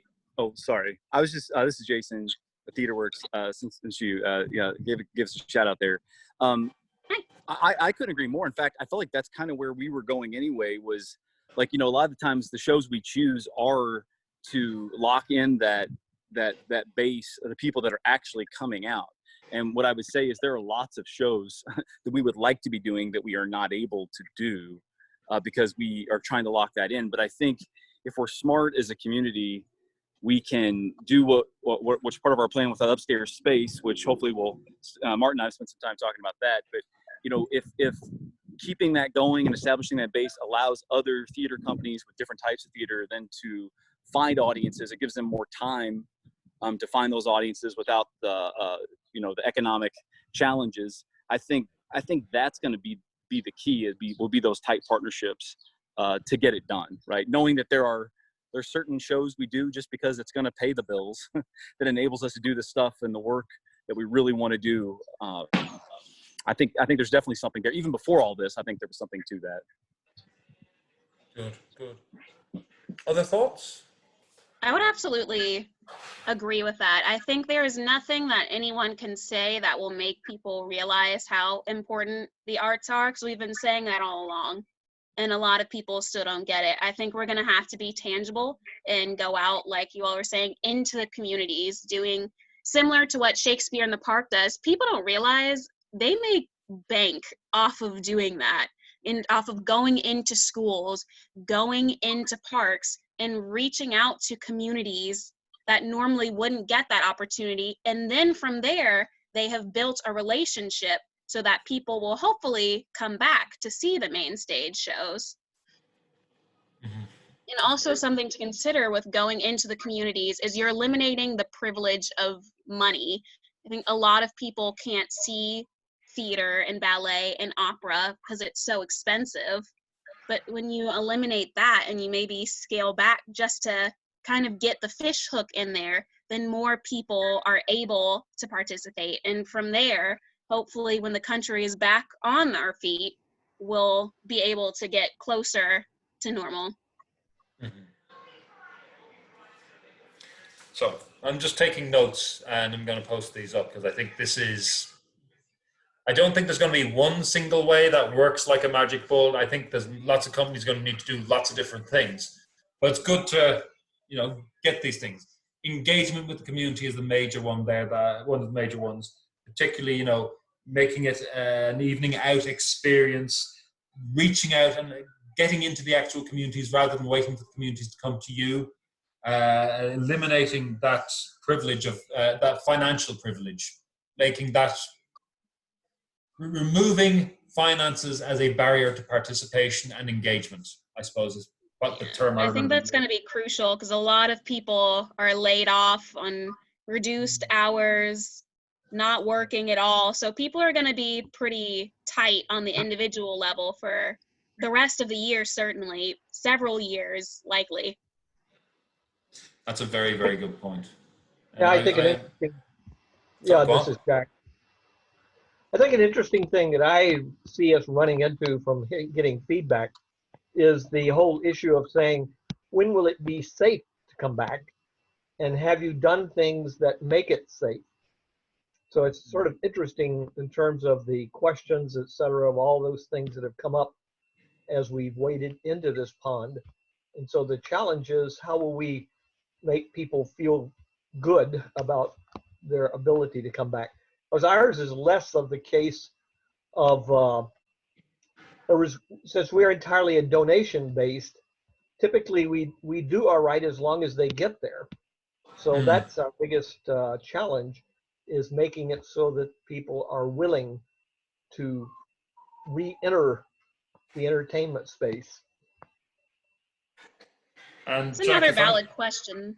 I'm actually pretty interested to see because as of right now, Broadway is scheduled to reopen on April 12th, but New York is a nightmare right now. So I don't think that's going to happen, but I'm still Exactly. seeing auditions for summer stock for like June, July. So I think some theaters are trying to still be open for the summer. Personally, I think that's a little optimistic. Yep. I fear so. I'm gonna pull back a second because I didn't know that Broadway is planning on being back on the 12th. I think the 12th is like Fantasyland, to be honest. Personally, I think if we're really lucky, June, if we're really, really lucky and miracles happen, but I'm not expecting that. Yeah, that April 12th date was just a month out. Like it closed down on March 12th, and they said until April 12th. So it's kind of just because it's a month time frame is where So that's it's probably Yeah. into that rolling thing then of we'll survey about 2 weeks ahead of time kind of thing. Yeah, Postponed indefinitely. yeah, Yeah. yeah. A lot of the performers actually have tested positive for COVID-19. Oh God. I don't doubt it. Yeah, It's kind of impossible to not get it in New York City. yeah. There was an usher that tested positive in 2 different theaters, and so that's where a lot of the cases started. Oh my. Ooh. I know Aaron Tveit has it as Yeah, well. Matt Doyle, that's in the company Revival, has it as well. Terrence McNally passed away from it. Yeah. Yeah. He at least was a few years old. How old was McNally? 81. I think he was about Yeah. 80. Yeah. Yeah, that makes sense. I don't fancy. I mean, from what I hear, it's not a nice way to go by any means. No, definitely No. not. Pretty rough. You suffocate to death. Sorry? You suffocate to death. Yeah. Yes. Alone. Alone. Yeah. Right. Yeah. Nobody's going to be there. Surrounded by There may be a nurse hazmat. there, but she'll be covered. So it won't be like a human face. She'll be covered to the T. Yeah. It's probably, I mean, that's the thing we don't want to talk about in so many ways, that this is the worst of deaths at the moment, is what's going with this. I really don't know how, because theater it's such a revolving door. If we're talking about the safety of crowds convening, it could be next year before that's really safe because their experts are thinking that it will flare back up in the winter. It'll taper off in the summer and then flare back up. And we're not slated to have a vaccine for at least until like the middle of next year at the best. It's already been. Are we gonna sanitize the theater head to toe after each show? Are we gonna throw away the programs after each show and reprint new ones? Like, I don't know. No, I think Winter those are is starting exactly in the what. southern hemisphere. I'm sorry. That's right. This is Jack. Those are exactly the things that are on my mind because of the dialogue that we have had already with the assisted living facilities and how they have turned into areas that are completely sealed off from the rest of the world at this particular moment. Yeah, you can't go in. I couldn't go in one. I had a patient in one, and they wouldn't even open the door for me. Oh, and I no, was right. doing a wellness exam. I had to leave. Yep. Yeah. Well, the best thing to be able to do right this particular moment is utilize the U.S. Postal Service. That tends to help you manage connectivity. Which this helps to manage connectivity, Jack? Sorry, I missed it.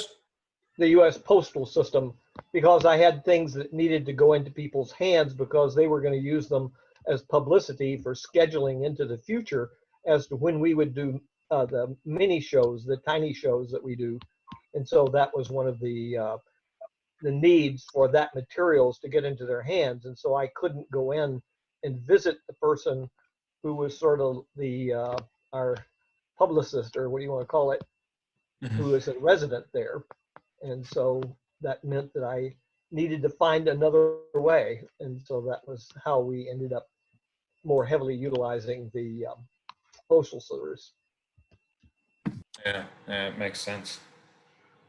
I think one of the financial calculations that's going to have to happen is, talking about how long does it take, and is it possible to sanitize everything, and how close are people sitting together. Some theaters are probably going to have to decide if they are going to cut their schedule, and if it's financially feasible to do so. So in other words, instead of having a show, every night except Monday and 2 matinees I'm talking about on Broadway, are they going to cut that schedule to give it more time in between? And are they going to reduce the number of seats available so that people aren't so close together? I mean, that would be one way to do it, but I don't know if it's financially feasible for that to happen, or if it's easier just to close down. Anthony Fauci had an interview with Noah Trevor, and he talked about the virus lingering in the air in what's called aerosol. I posted it on my Facebook page. So there'd be liability issues for a theater knowing that it's still going around, that people can get it from going to because you don't know, could be walking through someone that has coughed or sneezed, and you could be walking through that, 15 minutes later and get it. Yeah, I was going to say, and maybe you'll have discussed this, but one of the things we've been talking about is like you. I mean, it could be. I work with as part of my job, school districts and things, and so we've been having, as you can imagine, lots and lots of conversations. But like, there's likely going to be a step in between. And if you look at the licensing companies, that's your best indication, is this whole idea of streaming theater, because like you said, there could come a time when we can get groups of 10, maybe 15 or more together, meaning your cast, but looking if you're, what it's going to take to actually be able to stream that out to your audiences. And is that a way that we can survive until a vaccine is developed in some ways, so we can feel confident about having audiences there? Is that something you all have discussed? Well, I know Actors Equity is also working on their regulations as far as streaming. They were inspired by these theater companies that are streaming work that they've already done. So I imagine behind the scenes, they're probably trying to figure out what streaming live would look like. And I'm also concerned as a professional actor, how that's going to be cast, how that's going to be facilitated, because it's not going to bring in as much money as having people actually come in. So I'm kind of worried about job opportunities because people are probably just going to cast whoever's already right there and can just pop on in to the studio. And there's not going to be a lot of money to go around to pay people anyway. Yeah, that would be a concern about if the streaming of, even the streaming of previous performances, there's a little concern I have, particularly at the professional side of things, in terms of, are we compensating the actors whose work this is?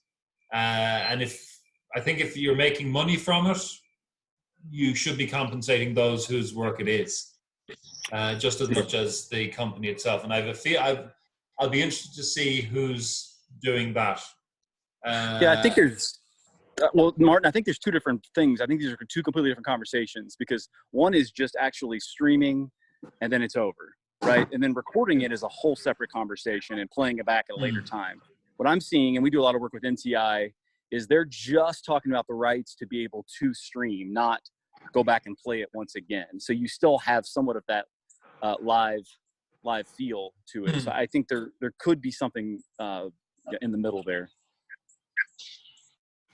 It'll be interesting to see how quickly we can get to that place of 10 people again, though. I mean, personally, I'm pretty sure you only need one person to transmit. So groups of 10 seems like a bit of a hubris in a way. But if there are companies thinking about and talking about that being a thing in the near future, that's going to become an issue. But yeah, as regards compensation, there is not going to be the same kind of income stream for that. Who was I talking with about this last night? That we are not going to, people are going to be less likely to pay $15 to see something. Oh, sorry, I'm thinking locally. People are less likely to pay $50 to see something being streamed from Broadway than they are, you know, to pay to watch the Netflix, if you know what I mean. Yeah, but you also have, again, I'm looking at this from my virtual learning lens here, because my company, we were set to go out and do, $500,000 worth of trainings across the country, getting people on airplanes. And you can imagine our business was sweating. Then all of a sudden Google changes their mind and says, well, obviously that's not going to work, but could you do it virtually? And we're like, yeah, not best practice. But they're like, well, it doesn't matter best practice. This is what we can do, which is, this is what's available to people. And then they said, and by the way, you're going to reach a lot more people now because it's going to be more accessible to them. And so we're going to have to go raise that PO as a result. So, I mean, I think there's something about, you're going to reach a greater volume. So maybe even if you can't charge as much for a ticket, if you're able to reach more people due to the ease of it, and that there's really no other choice but this, there could be an ability to still thrive. Yeah, that's a very good point. From the I don't point know, of view, I hate this. I can't wait until we can do theater in person again. It's a completely different experience. Yeah. Again, I'm not suggesting this is better. No, hopefully not. It's a version of it that could get us through until that time comes, right? Sure. That we're able to bring it back the way it should be. I just hope that this doesn't make companies realize, even once they get back on their feet financially, that they could be cutting corners and just stick with this rather than going back to brick and mortar. I am confident there will be companies who think that they can do this as their corner cutter. There's always somebody, if you know what I mean, on the make somewhere. But hopefully, I mean, that's my big fear all around is I see this as an opportunity because growing up in Ireland in the 80s. And I see this as an opportunity for us to re-understand how, in the general world, not just the theatre world, work does not have to be 5 days a week, 8 hours plus. A lot, how many times could we not have virtual meetings or work from home, and now we can somehow, amazingly, all of a sudden with practically no notice. But so I look forward to people maybe thinking we could be doing a 3-day week, but being paid as though for a full week's work. My fear is people go, hey, I can get the same work done in 3 days and I can probably pay them less because they're frightened of losing their jobs. So there's that sort of tension between those two possibilities, I fear. It's a tough thing. I know that Actors Theater is planning on doing their kids' classes over the summer online, even if they're not able to open brick and mortar rather. So I'm kind of interested to see what the other companies in town will do. I know Stage One is really struggling financially. They've slated to postpone their show for later in the season, but again, none of us know how this is going to pan out. When are we going to be able to meet again? Yeah. Kentucky Shakespeare is mainly based on nonprofit funding and donors. So of any of them, I feel like they're probably the most secure because they don't charge for admission anyway. Yeah. No, it's a scary time. It's unquestionably a scary time for all the different fronts.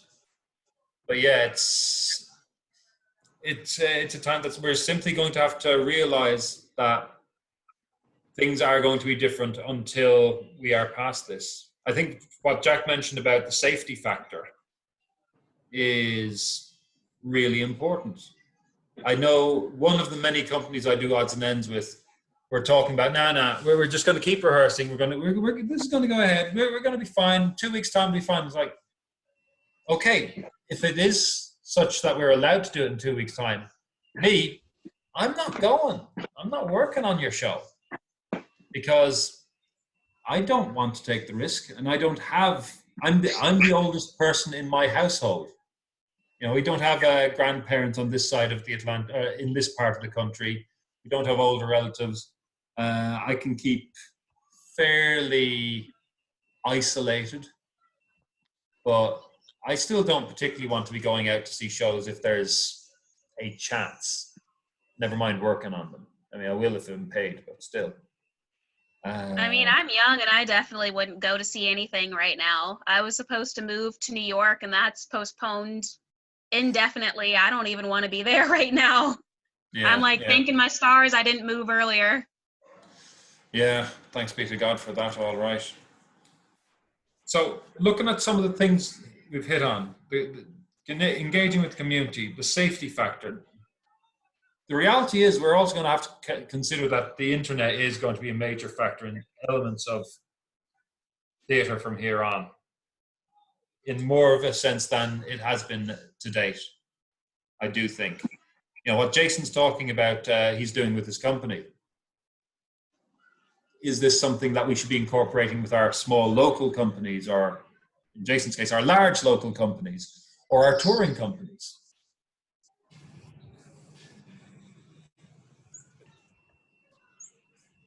Well, there's people that have been doing that already, right? I mean, like there are theater companies out there, they're doing a lot of original things who don't have the rights and things to worry about.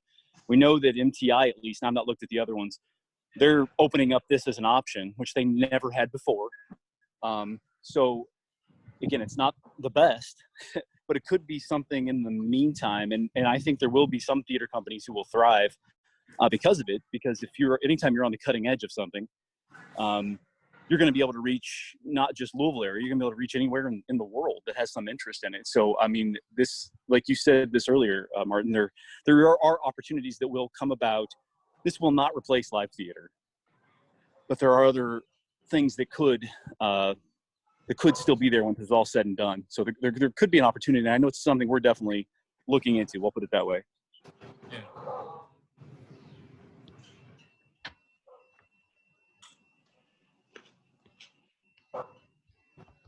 So what I'm getting from what we've been talking about, the community engagement thing, particularly tangibility in neighborhoods, removing of that financial disincentive to participation and to engagement where possible. There's a thought. The day when we don't need to be paid to be doing theatre because we're getting paid to do theatre, if that makes sense. More outreach, ensuring our safety factors. And I would add to that, you know, the issue of accessibility, which again ties in with the other thing. And, you know, engaging with the internet and technologies like that. And ultimately, we have to make that we'll have to make the calculation about how sanitizable are things, how safe are things for our audiences. I mean, if we were to go ahead with this ridiculous April 12th date, I would be staying very clear away from scheduling any shows myself. I don't know about the rest of you. I want to see no cases for a month before I'd even think about going back offline in many ways. I did think, having been in the middle of all this, because I was wanting and thinking of this group that, you know, here we are making a decision in a vacuum. And all I did was I call up Michael Drury, call up Remy, and like, okay, I don't want to make this decision on my own. So can we, in some kind of solidarity, you know, make a decision? And we ended up not being able to really do that. But even if this group, as it would mature, had some sort of recommendation for these kind of things, or like, here's the process so then as someone who's running a theater, you can go, well, really, I'm looking to the local theater alliance, and this is the best practices that they've said are put in place. And so really we want to abide by that. Or I think there is an opportunity to provide some shelter for each of us, so we don't have to, or even just a group that we can go to and like, like I said, in solidarity, not that we're like forced to go along with the group, but to say, hey, let's all talk. Yeah, let's not do this. This is why we shouldn't. And then we do it as a one sweeping motion, so we don't feel so alone. I think that's a very, very good suggestion. Sorry, somebody else was going to speak and I spoke over them. I will say one of the things that we took into consideration when we canceled our fundraiser was what other companies had done. Like we took that as a precedent. So I think that's a very good idea to kind of have a kind of community decision about, are we proceeding or are we not? Because I think that is a very important thing to consider. Yeah, I think that when Broadway went dark, that was a big impact. I mean, even though there's, they had a lot more cases and a lot more people, obviously, in New York. But that was one of those things where it made it easier for regional and local companies to say, hey, let's follow that lead. When the churches, the same way, when they asked the churches not to meet, I think that was kind of a parallel type of gathering. But it does, because you feel like you don't want to be overreacting. And I know that's been a big topic of conversation all along. Are we overreacting? Are we not getting ahead of it? How can you tell? I think part of the struggle of this all is the uncertainty, because especially when it comes to putting on a show, these things take planning. But I mean, we're at the mercy of this thing. Nobody knows when it's going to be safe. Nobody knows. We are still figuring out how to be safe, because when the virus first started, they were saying that it wasn't airborne. They were saying that you didn't need masks. Now you do need masks. Now it is airborne for a couple hours. Like, it's hard to kind of have a timeline this far out for when companies will be able to get together and say, this is our procedure and this is when we're going to do it, because it's changing every single day.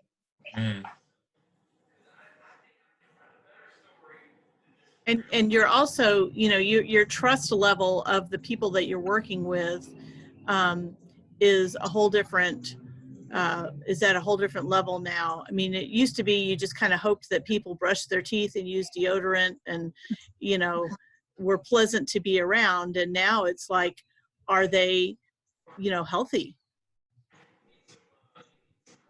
Yeah. And I think that's going to be a deterrent to people getting together as to, how well they know the people that they're going to be performing with, and just how much do they trust them that they are going to do the right thing.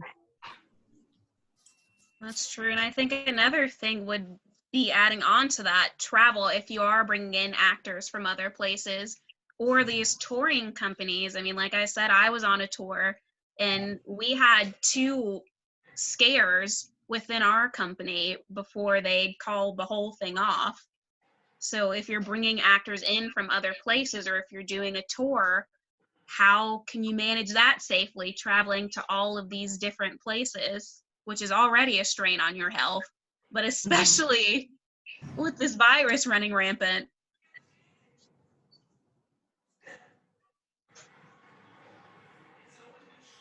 A lot of questions that are hard to answer. Yeah. And I mean, this is a good thing. We're being put to a place where we actually now start to ask them. I mean, a month ago, 2 months ago, would any of these questions even occurred to us?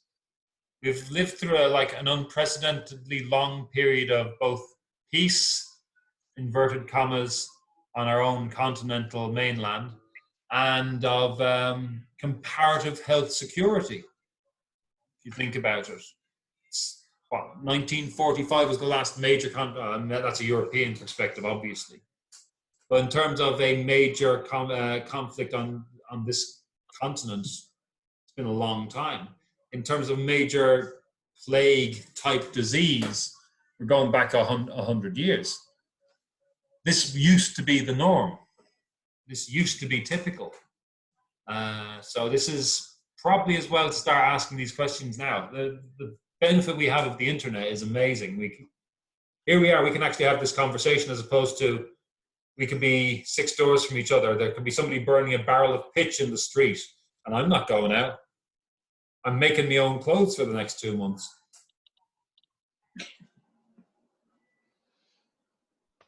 Full disclosure, Haiti is making her own clothes for the next 2 months. We're watching her.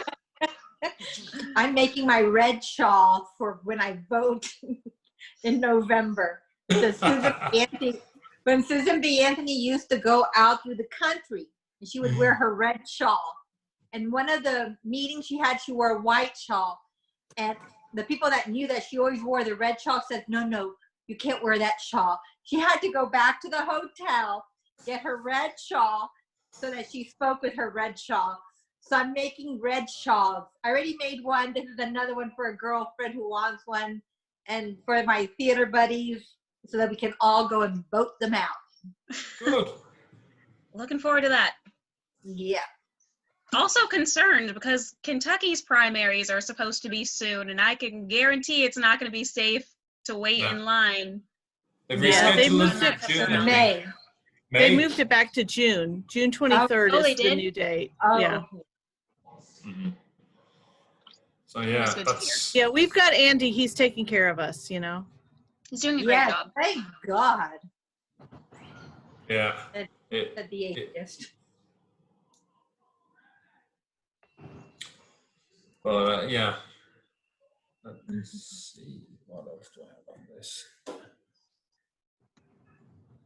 So it might be wise to, again, I don't see any answers today. I see the beginnings of answers. I think when we get a couple of months into this, our thinking may be different, and our understanding of how things may be different as well. But it's important to keep a conversation going, I think. Whether it's, the 6 and 7 of us, or if it's, hundreds. I think this conversation needs to continue, and continue it will over the coming months, hopefully. Anything else on the matter of what next, how are we going to keep going? Anything those lines?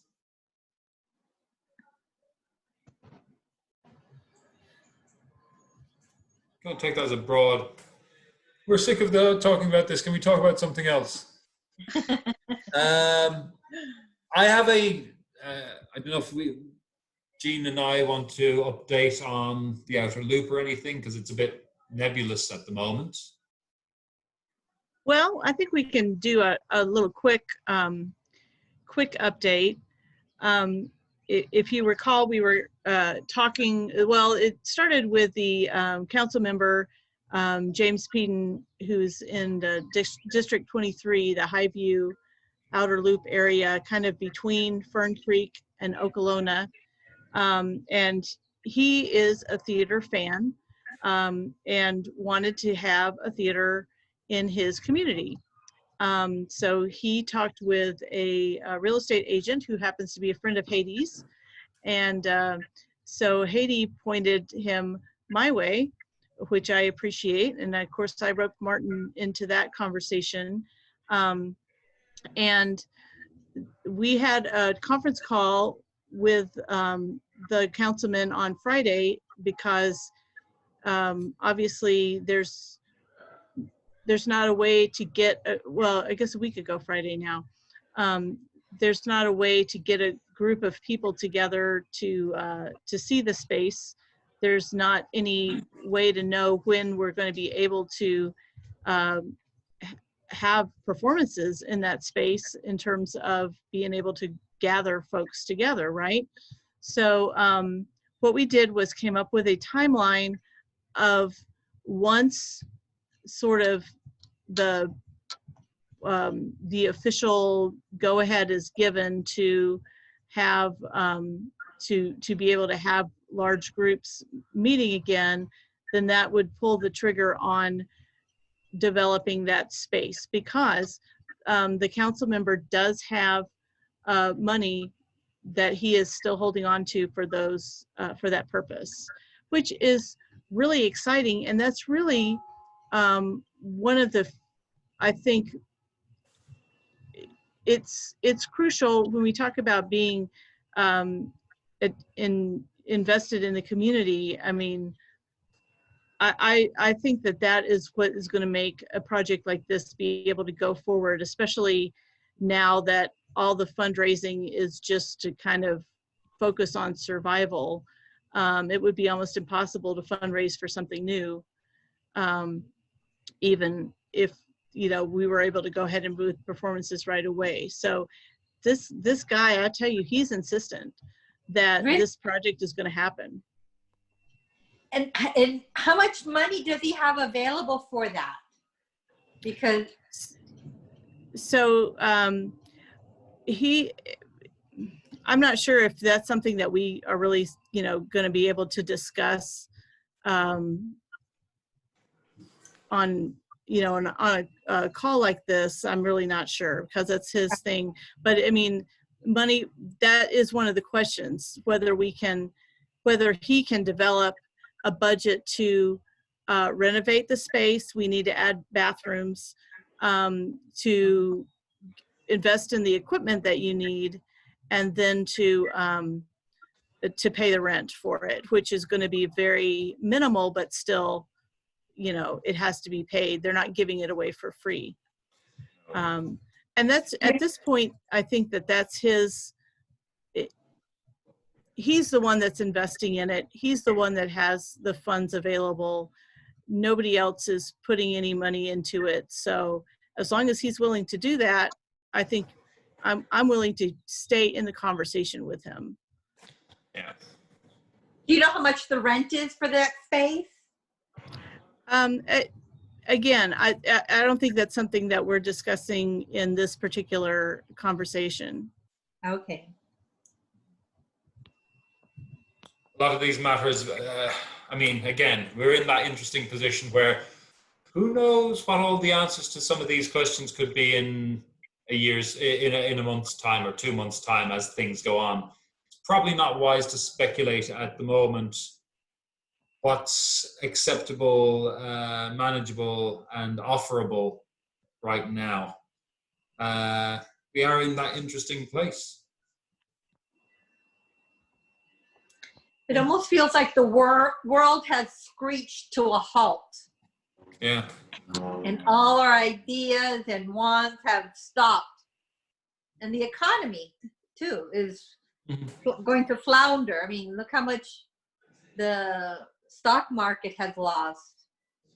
Well, I know there's a really famous dance studio that they said they closed indefinitely, but the way that they worded their email, it sounds like they're done for good. They said they've already lost over $1 million. And this is a huge dance studio in Chicago, so surely a lot of other people are going to realize they're in the same position any second now. Yeah. Oh my. Yeah.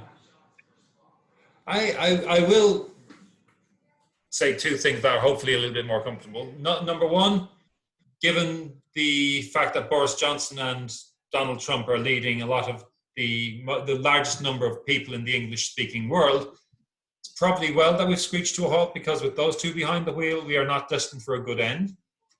And number two, I do look back. I look back to the English Civil War in the 1640s, and the Puritans took over for about 20 years, and everything went dark.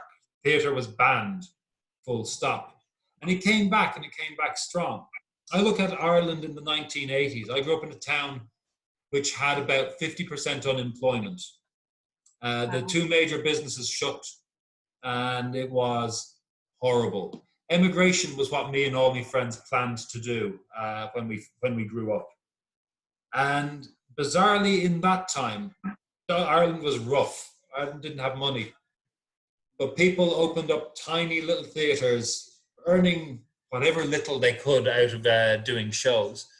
They opened up small theatres in minuscules in people's front rooms and all over the place. Art took place probably at a greater rate than it had done when we had money. The fire kept burning. People kept doing. Some of our better art came from that period.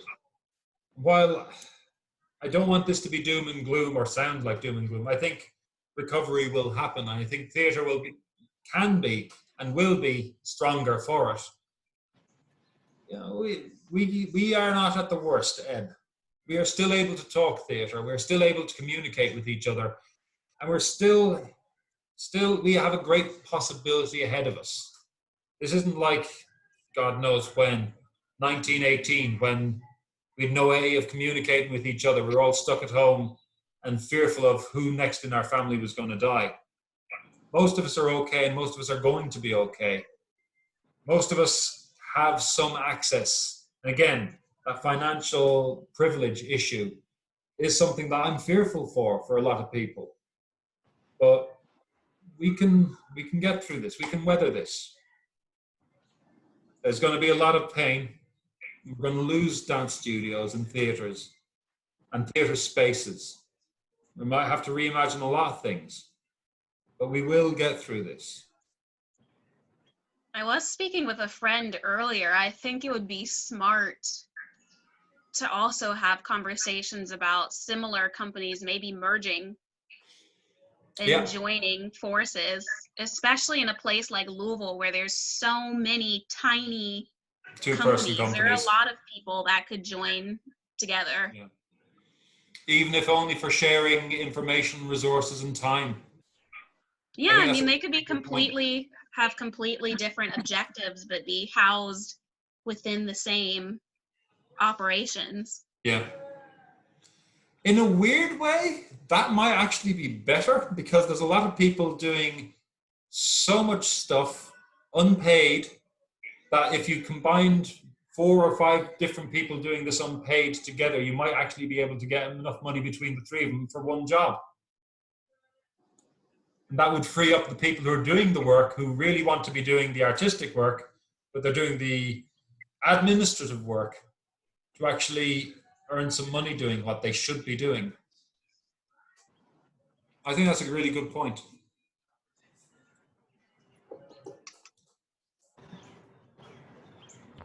Amalgamation of resources, not necessarily ideas.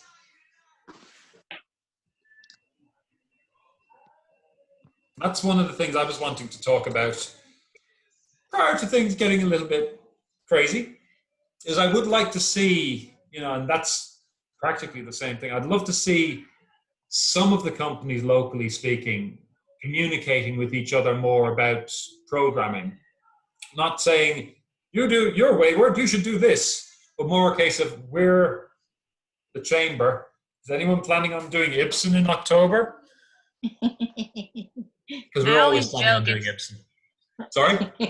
I always joke, it's like there's a meeting every year where every company just decides they're going to do the same show all within a year of each other. Yeah. It was Mamma Mia, now it's Chicago. I've seen countless auditions for Chicago. Something Rotten is going to be soon. What now? Something Rotten, I think, is going to be next up. Okay. I'm sure Hamilton, when the rights are released, which will be never, but when the rights are released, when pigs fly. You are going to see the whitest Hamilton of all time. But yeah, I think it would be good. And again, this may not be the year to do this, because everybody's seasons are either getting postponed or cancelled or scrunched up. But it would be good to start getting people who maybe make the scheduling dates, if not necessarily the scheduling of the shows, together to say, hey, you're doing the show that's really like this. That same week, we're doing that show. I think a couple of years ago, we had a tweet where it did happen positively, where Lilith and actors and somebody else, they all had a Sarah Rule play on within the same 2 months, and they made it sort of almost like an unconnected mini festival of it. There were different Sarah Rule plays, but they were all on around the same time. And I thought that worked well, whether it's by chance or coincidence or design. I think it would also be a positive thing for us to look at the possibility of that kind of thing, where, hey, you're doing a play about women's suffrage. We're doing a play about women's suffrage. Let's do it 3 weeks later and piggyback off each other. Well, I do happen to have the survey results. Ooh. Thank you, Jeff, for the Thank you, survey. Jeff. So let me just pull those up and see what the survey says.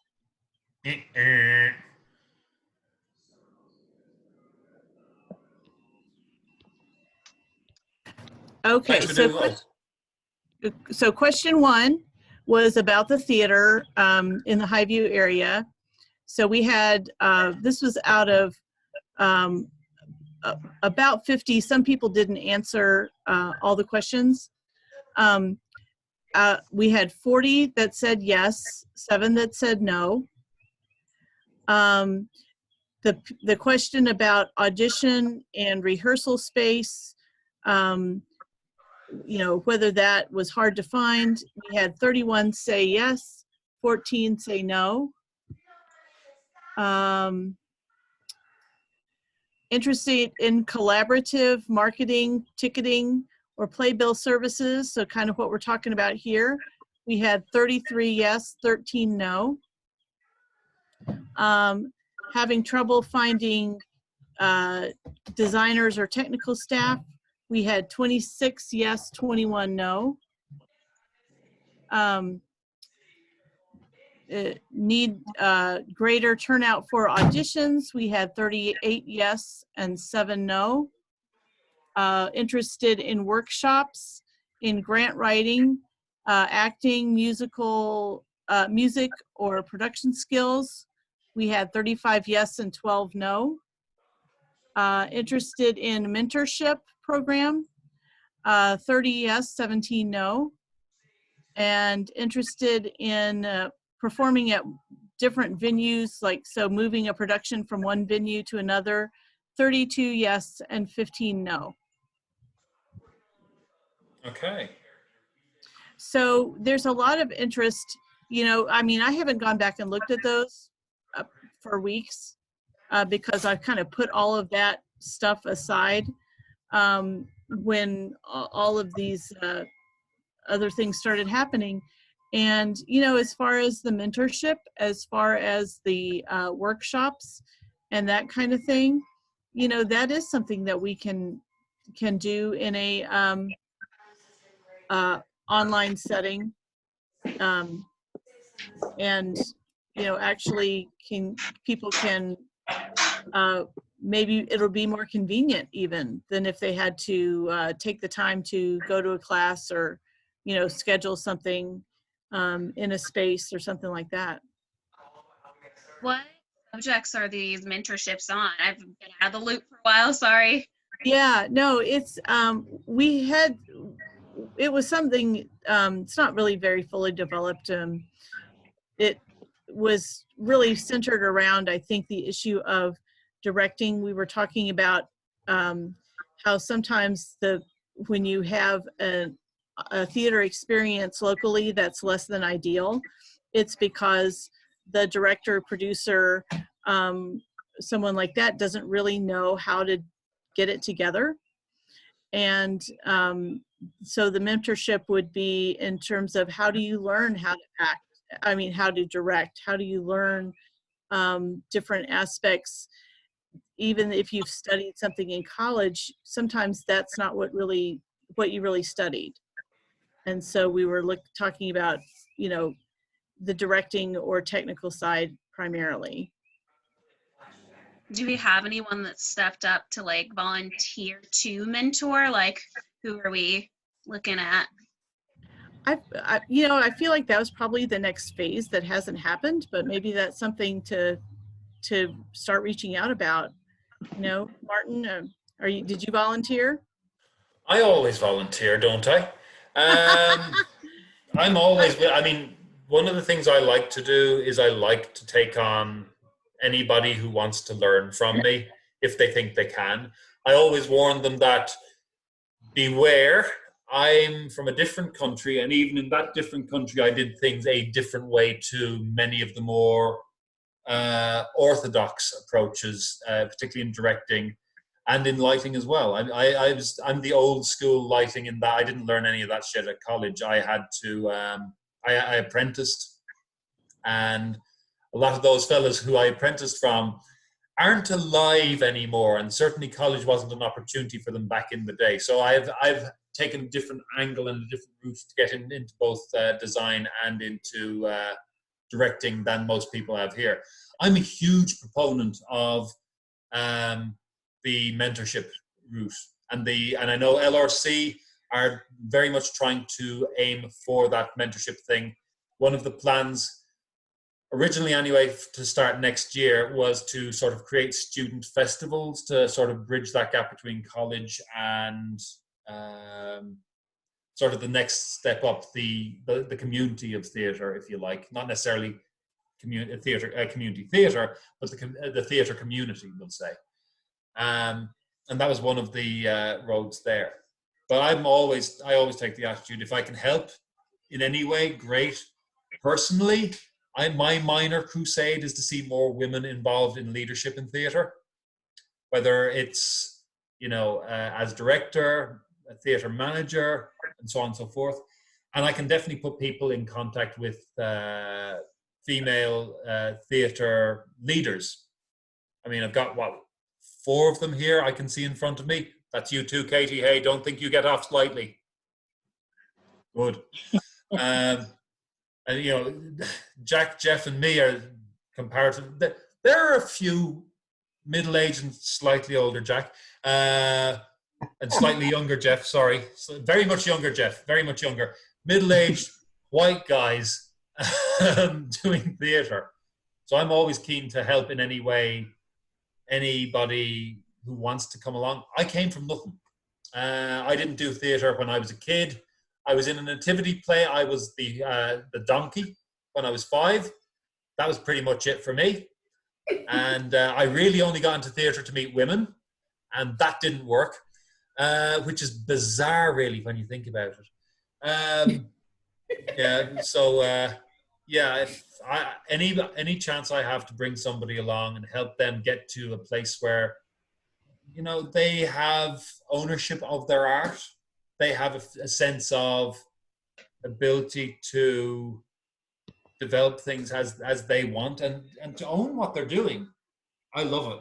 I mean, most of the plays I direct, I try to make it a general ownership experience for all involved. I don't like it being my play because, that's been done. Things are richer when more people are involved. So, yeah, I suppose, yes, I do volunteer. I volunteer as tribute for I think I've seen that film. I don't know. I've seen the memes. So is this right? And I think that it is an opportunity for us to get out there. I mean, sort of tied into what Valerie's doing, to get out there and say, hey, during this time when you're not actively putting on a show, have you got some bandwidth to talk with somebody, answer questions, work on a play together, look through a play together with someone who's interested in learning from you. And we may find people that would be interested in doing that while they're not so busy. So it's a very good idea. Write something up. Charity, did you have specific areas that you were interested in, or you just Well, I was going to suggest, if no one had reached out to them, I mean, Erica has a new position now, so she's probably busy with actors, but Erica Denise would be a great resource as far as building a company up from the ground. And now she's completely taken on the educational manager role. And Alonzo Richmond has also formed a lot of groups and companies. He's directed. He used to teach in the school setting, so he would probably have some insight. Yeah, and in fact, when this conversation kind of got started in person, Erica was one of the people. She was just starting into her position, but she was there and she was kind of taking it all in, as far as what they were going to start implementing at Actors, and I I think it's worth, I'll try to get back with her on that, because in addition to taking the children's program online, you know, they were trying to do more educational programs for adults also. And those might end up going online as well. Yeah. Yeah, I actually, at that meeting, was the one that suggested a mentorship, because so many people had asked me as a director how to even get started. So a lot of people don't know, like, how someone, you know, not so much does the job, how they actually can start doing the job or being asked to be a director. Yeah. Or that's kind of where the germ of the idea started. And I'm really interested to see where it kind of goes from there. Because people have asked me, because they've seen me and they've seen shows I've directed, and so they know, you know, I have that skill set, and they just want to learn how to start off with. So the germ started from Jeff. I just want to, you know, make sure everybody understands that. Do we call this the Magnum virus? Maybe germ was not the right word. I was thinking plants, but that's fine. Planted by Jeff. Yeah. No one is infected in our apartment.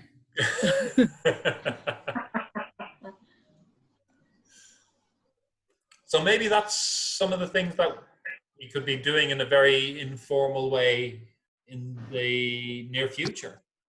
People like who are lucky, like Jeff and I, who've had the opportunity to direct, start with the basics of an AMA or something like that over Facebook Live, and see who comes in, who's interested, and then sort of finish with a plea, putting out that, you know, if you are really interested in getting involved in directing, let's start up a conversation.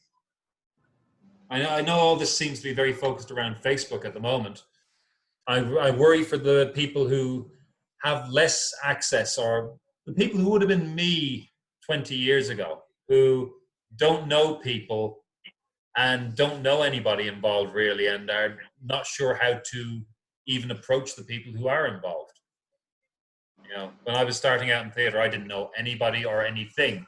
I still don't know anything, but I know people enough to be able to get through doors. How do we reach them? Well, to me, Facebook does seem like a good place to start, because I do see a lot of people on there. You know, there are people that I am friends with in Facebook that I've maybe met, but they're friends. You can see that friend connection, and so you kind of know where, you know, where you're connected. I don't know, I'm not saying this very well, but anyway, if you just meet somebody on the street, you may have a lot of friends in common, but you don't know that the way that you do on Facebook. Yeah. is what I'm trying to say. So, you know, I think that it's just a matter of getting it out, of getting the word out to everybody's networks. And that's really how this this conversation happened, right? I mean, you know, most of us have now met in person at some point, but you know, the first invitation was by Facebook, and everybody just showed up, and you know, so I think it can continue. I'm not sure, especially when we can't, you know, meet in person. I don't know what the next better way is to get people informed.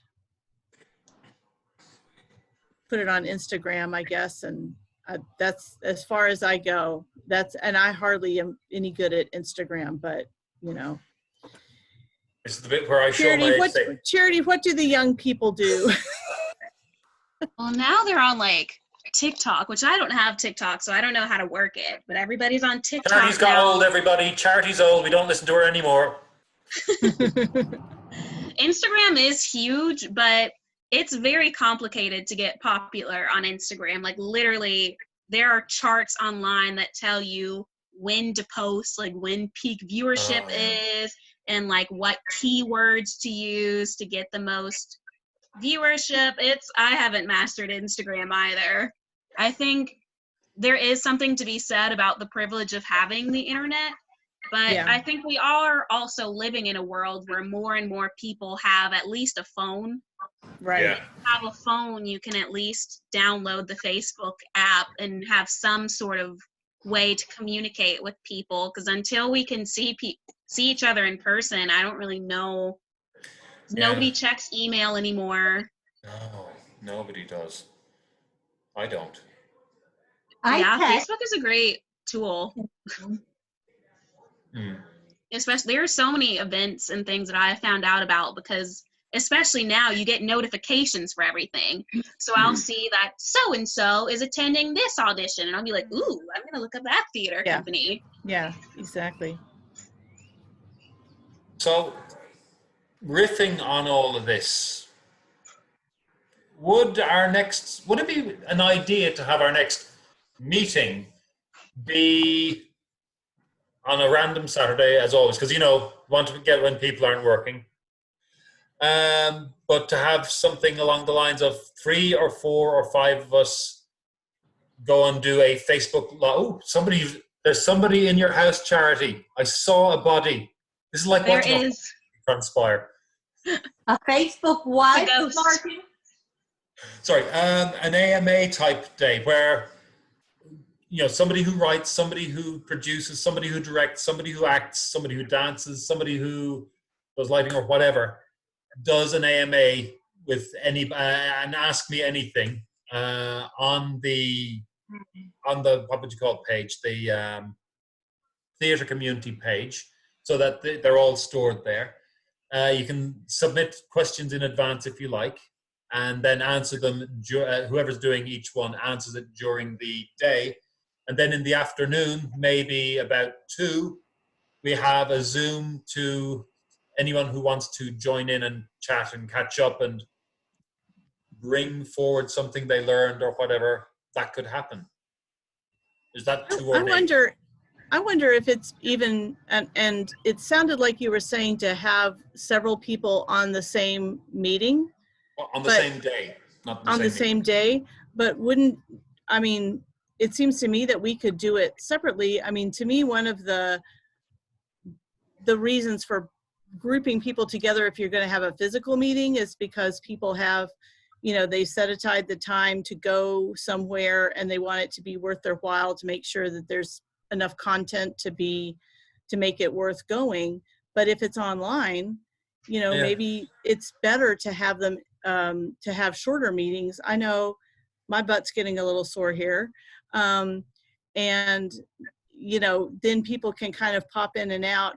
It'll be longer than maybe what people are doing on Valerie's page, but not as long, not over an hour, I guess. This could almost be a series of videos. Like today's video is acting. Today, the next one will be playwriting. The next one will be directing. So it's kind of, they get the content for them, or if they want to watch them all to get a full experience. I think breaking it up by subject matter would be a good plan. You can put me down for producer. Okay, hang on. I'm actually going to start noting this. Producing. Katie, anyone else want to go down as producer? We'll ask around. I think it'd be good to have 1 or 2 different perspectives on all of these, because you don't want to be relying on me on anything. Yeah, Jason would be good. Mm-hmm. Yeah, I think so. But Jason has his own theater. Yeah. So for people that want to, let's say, start something or just produce one play, not even have a theater company, people can do that. They just don't realize they can do that. I agree. So producing, what other ones will you want? You had something in mind specifically, Charity, I'm sure, when you started talking about it. No. Oh, okay. I don't think so. I think maybe more of the technical side is probably gonna capture more interest, because there's already a lot of resources about acting, but there's not so much about learning to produce or learning to direct and whatnot. I think your idea of auditioning help was really good as part of like being a working actor. I think that would be something like helping people through the audition process is something that a lot of people don't have the tricks for, and they are almost a little bit anxious about it. So I think that would be a good video, like some audition things that you've mentioned before. Does that appeal to you, Charity? Yeah, I'd totally be down for it. I will admit, to get more viewership, there are probably some other actors who are more popular and have been around the scene longer who would be more of a draw than myself. But I could totally get you in contact with those people. That would be good. But I think it's great to kind of pair people up, Mm-hmm. you know, because it's not too unmanageable to have two people. I mean, obviously they won't be together, but to have two people taking questions, you get more of a dialogue that way, and it's more interesting to listen to. And then you could have two people that, you know, as long as they don't like disagree and get into a fight, they'll each bring in their own constituencies, you know, and that would be, then. yeah. Good. So we'll look at maybe something on being a working actor, something on lighting, I suppose I could do. Directing, producing, any other fields that we should be looking to? Maybe, does anybody know about like theater admin, like how to be an artistic director or how to like plan a season, like how to get into that kind of role, like the administrative side? Well, I guess it falls under producer. Yeah, but that's a kind of a specific area. I think that would be interesting. And, you know, even get some of the more professional level folks could maybe talk about that. That'd be a looking for Lilith member. That would probably, because they do the admin as well as an ensemble theater company. They read plays and discuss it based on their mission statement. So we had Morgan Young earlier, but possibly Shannon would be interested in that one. You know, that would be interesting, Martin. I mean, what Haiti is saying, but also like looking for Lilith and like yourself that do more of a devising approach. Because there's a lot of people that don't know what that's like. I mean, I don't know if it's a good idea to just like say, okay, everybody, we're just going to bat some, you know, concepts around, or if there's really a method to it. But I think that I'm sure there is. But that would, I mean, I'm sure there must be. That helps people. See, I've only seen Martin do it, so it didn't look like it was any process at all. Nothing I do looks like anything anyone else does. I even go to the toilet differently. Again, PG means I can't explain it today. I'm really sorry, but suffice to say, you need pain. But that's definitely a skill set that I think people would enjoy learning about and would help, you know, create all kinds of new theater if people got comfortable with it. So what I'm going to suggest is, at the end of this, what I'll do is aim it for Monday. But I'll put a post up in the this particular Facebook group and inquire for, suggest that we're going to start doing these sort of AMAs or discussions, conversations, depending on who's available and what have you, and see if there's anything people want in specifics, because I think devising would actually be a really interesting one to discuss, because I've worked with a few different devisers back in Ireland, and what I do is slightly different to all of them, but I've, you know, stolen all what I liked idea-wise. I think directing's another one. There might be somebody out there saying, I want to really understand how you select a season. I know that's something that one of my students asked me, how do you make a play happen? Because they didn't have the terminology. And it's like, that is a really good question. How does one make a play happen? You know, where are you starting from? Are you starting from, I have a directing ability, I've written a play, I haven't got any idea how it's going to happen. How, you know, these kind of things. So I think it'd be good to ask for people's ideas of what could be a good AMA or conversation to listen to, and then we try to staff it. Does that make sense? Yeah, I think that's great. Yeah, we might see things that they suggest that we can group together to make it even more far-reaching. Yeah. Katie. You know what? Leah Ninako Winkler, who wrote the play God Said This. It was a Humana Festival play from last year. She was self-producing her plays in New York City when she got this break from Humana. She's from Lexington, Kentucky, Wow. Korean heritage. Yeah. And so, you know, I hear about so many playwrights says, no, I've written all these plays, but nobody's ever produced it. And I don't think they've ever considered, hey, buddy, you can produce it. You know, you just need to know what to do. Where I came up, I was producing first and then came to playwriting. Said, lucky me. I already know how to get one of these plays up without having to pay royalties. So, and so we would target playwrights that have never had anything produced because it's really hard to get a company to produce your work because they're investing money, their own money into a work. And so that could be another people or target group here in this area. Those playwrights that want to get, maybe they can self-produce their own play without having to form a theater company. Well, we definitely want to get Larry Muhammad in on that one. Larry has been writing plays for years, and he's just the Kentucky Black Repertory Company is literally Larry going, I'm sick of trying to get my plays produced. I'm just going to produce them myself. Yeah.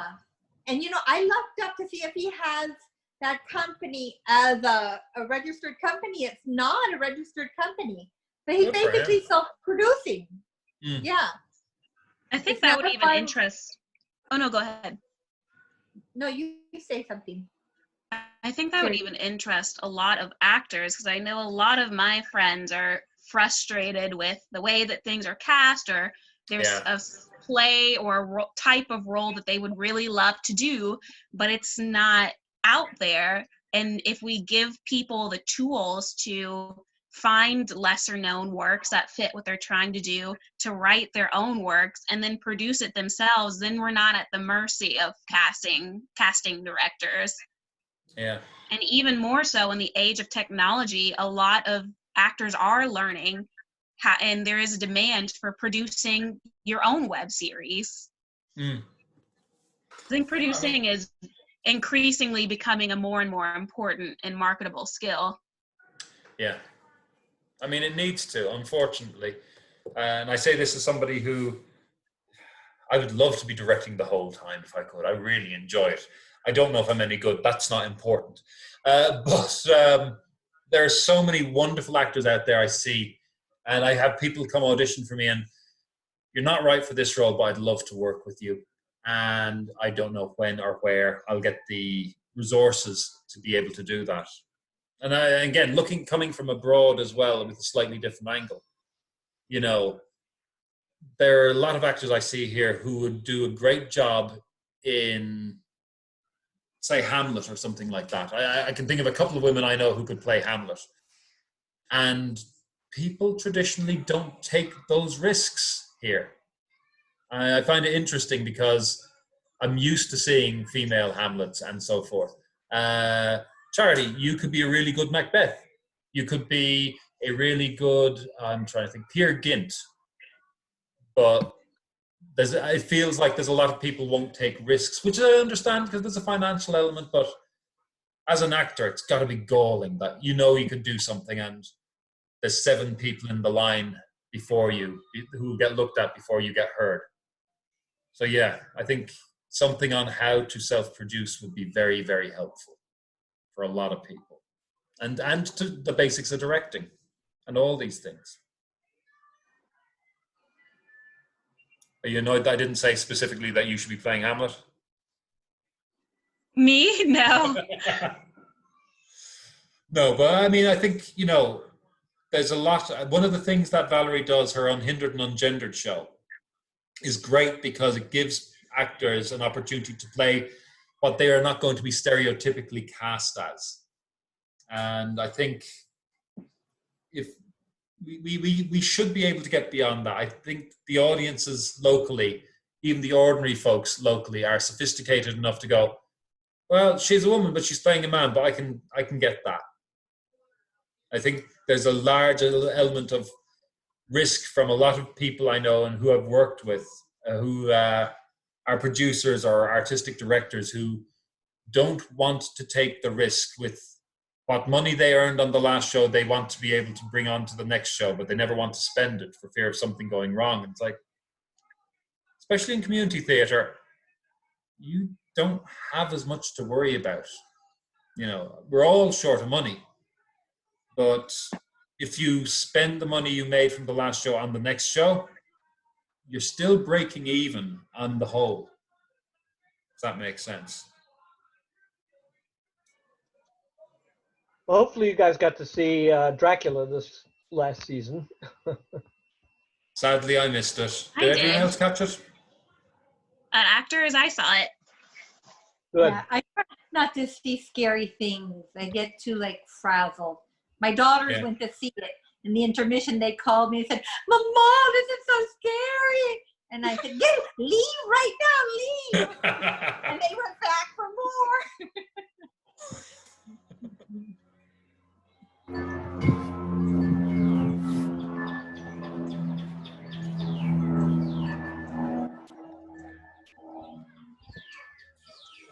So, I think we've come to something like a conclusion. Is there any other business we need to discuss or bring up? Anything else? Anything anyone was burning to talk about and we haven't got to it?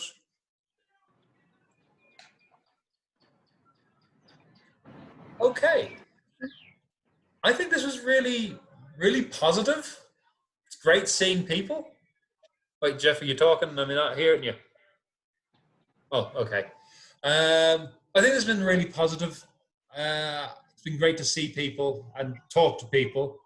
And I maintain that this is the thing we need to be doing, is talking to each other more and more rather than speaking off into the ether. What I would suggest is then over the next couple of weeks, we'll see about finding out what the general public would like in terms of these AMA things or conversations, and set about staffing them and coordinating them and putting them up maybe one a week for a couple of weeks, starting in April, or starting the second week of April, starting Easter weekend. I don't want to rush to have something next Saturday just for the sake of rushing to have it there. Does that sound good? Yes. Sounds good to me. I would recommend maybe it might be more successful as well if we make like a Facebook event to watch the live feed, because I know since everybody is doing live videos right now, it's easy to forget about things or it gets lost in the shuffle. Because if we make an event and they RSVP to it, then they'll get a reminder to watch. That's a good idea. That's a very good idea. And you can do live video in events. I'm literally just checking as we're speaking. So that makes sense to me. If we can make that the case. Oh, is Todd jumping up on the table again? No, I'm just, spazzing out. So yeah, let's start putting. I'll put together a sort of a cry out, and when we start getting these, we'll start scheduling them. Make a list of when they're going to be on, and do this for a couple of weeks. See if we can get a few people watching stuff. Okay. Right. Sounds good. Think about Dracula. It was Rebecca Hirota. She was cast in the role of Van Helsing. Rebecca Hirota? Yes. And it was tremendous. And people had a good time. I don't doubt it. They don't make mistakes with Dracula. Jeff, does she live here in Louisville? Say again? Does she live here in Louisville? Nope. No. I think she's from New York. Yes. Oh, so she's an equity actress. Most likely. And then didn't Jennifer Pennington, wasn't she the alternate for that role? Oh yeah, she was. I saw her on stage as well, and she was great. I can definitely get you in contact with Jen Penn. Oh yeah, yeah, she'd be a good one. I think between I would imagine many of us can get in contact with her. She'd be great to have on to talk about literally anything theatrical. To be honest, she's lovely. Dirt under her fingernails, lots of dirt. What's that, Jack? Lots of experience. Yeah, as I call it, dirt under her fingernails, right? Cool. Right. So before I go, I will mention the fact that there is an event going on Facebook shortly at 5:30, I think it is. It's taking the patriarchy out of directing. So I'll obviously be there to protest. As one of the patriarchy, how does this benefit me? I put it up on the Zoom group chat thing, which may or may not appear to you. And I'm going to put it up on the page as well. I think it'd be good for a few of us if we can to get along and listen in. I can't remember if they're looking for a donation or not, but I think everybody is, so there you go. But it should be quite good. I've invited a lot of people I know along to it. I think it's going to be a really interesting discussion. According to their bits, join the Women's Theatre Festival for the 2020 Swan Day event, taking the patriarchy out of directing towards an intersectional feminist directing practice. It's a discussion panel and community conversation for all women plus and allies. Panelists include Elena Velasco, Artistic Director of Convergence, Tamara Kassan, that's the Irish pronunciation. I don't care for your American pronunciations. She's the 2020 Piedmont Laureate, theatre maker, podcaster with Artist Soapbox. Meredith Pedersen Cooper, Director of Education at Raleigh Little Theatre. Willow Jade Norton, co-founder of Moderate Woo a feminist theatre collective. Monet or Monet, I don't know which. Marshall, founding artistic director at Mojoya. I apologize for all my pronunciations. Performing Arts Company, and Rachel Blackburn, Professor of Theatre at Columbus State University in Georgia. It's free, but they recommend a $5 donation through PayPal or through their website or through Patreon. And there's more details on that link if you're interested. If you can make it along, I would recommend do, because we'll all learn something, especially old men like me and young men like Jack and Jeff. And yeah, if you can get across to that, do have a look. The other is to have a guest speaker sometime. For example, might be Drew Fratcher, the director for Dracula and also for Christmas Carol, and his casting, which made all that happen. So what's that about casting? Sorry? It was his casting, Drew Fratcher, that made all that happen for Dracula. Cool. That would be good. Yep. You have connections? Oh yeah, he and I know each other. I thought you might have connections. I'm still an old dude with some fight experience on stage. Right. So I'm going to say thank you, everybody. All right.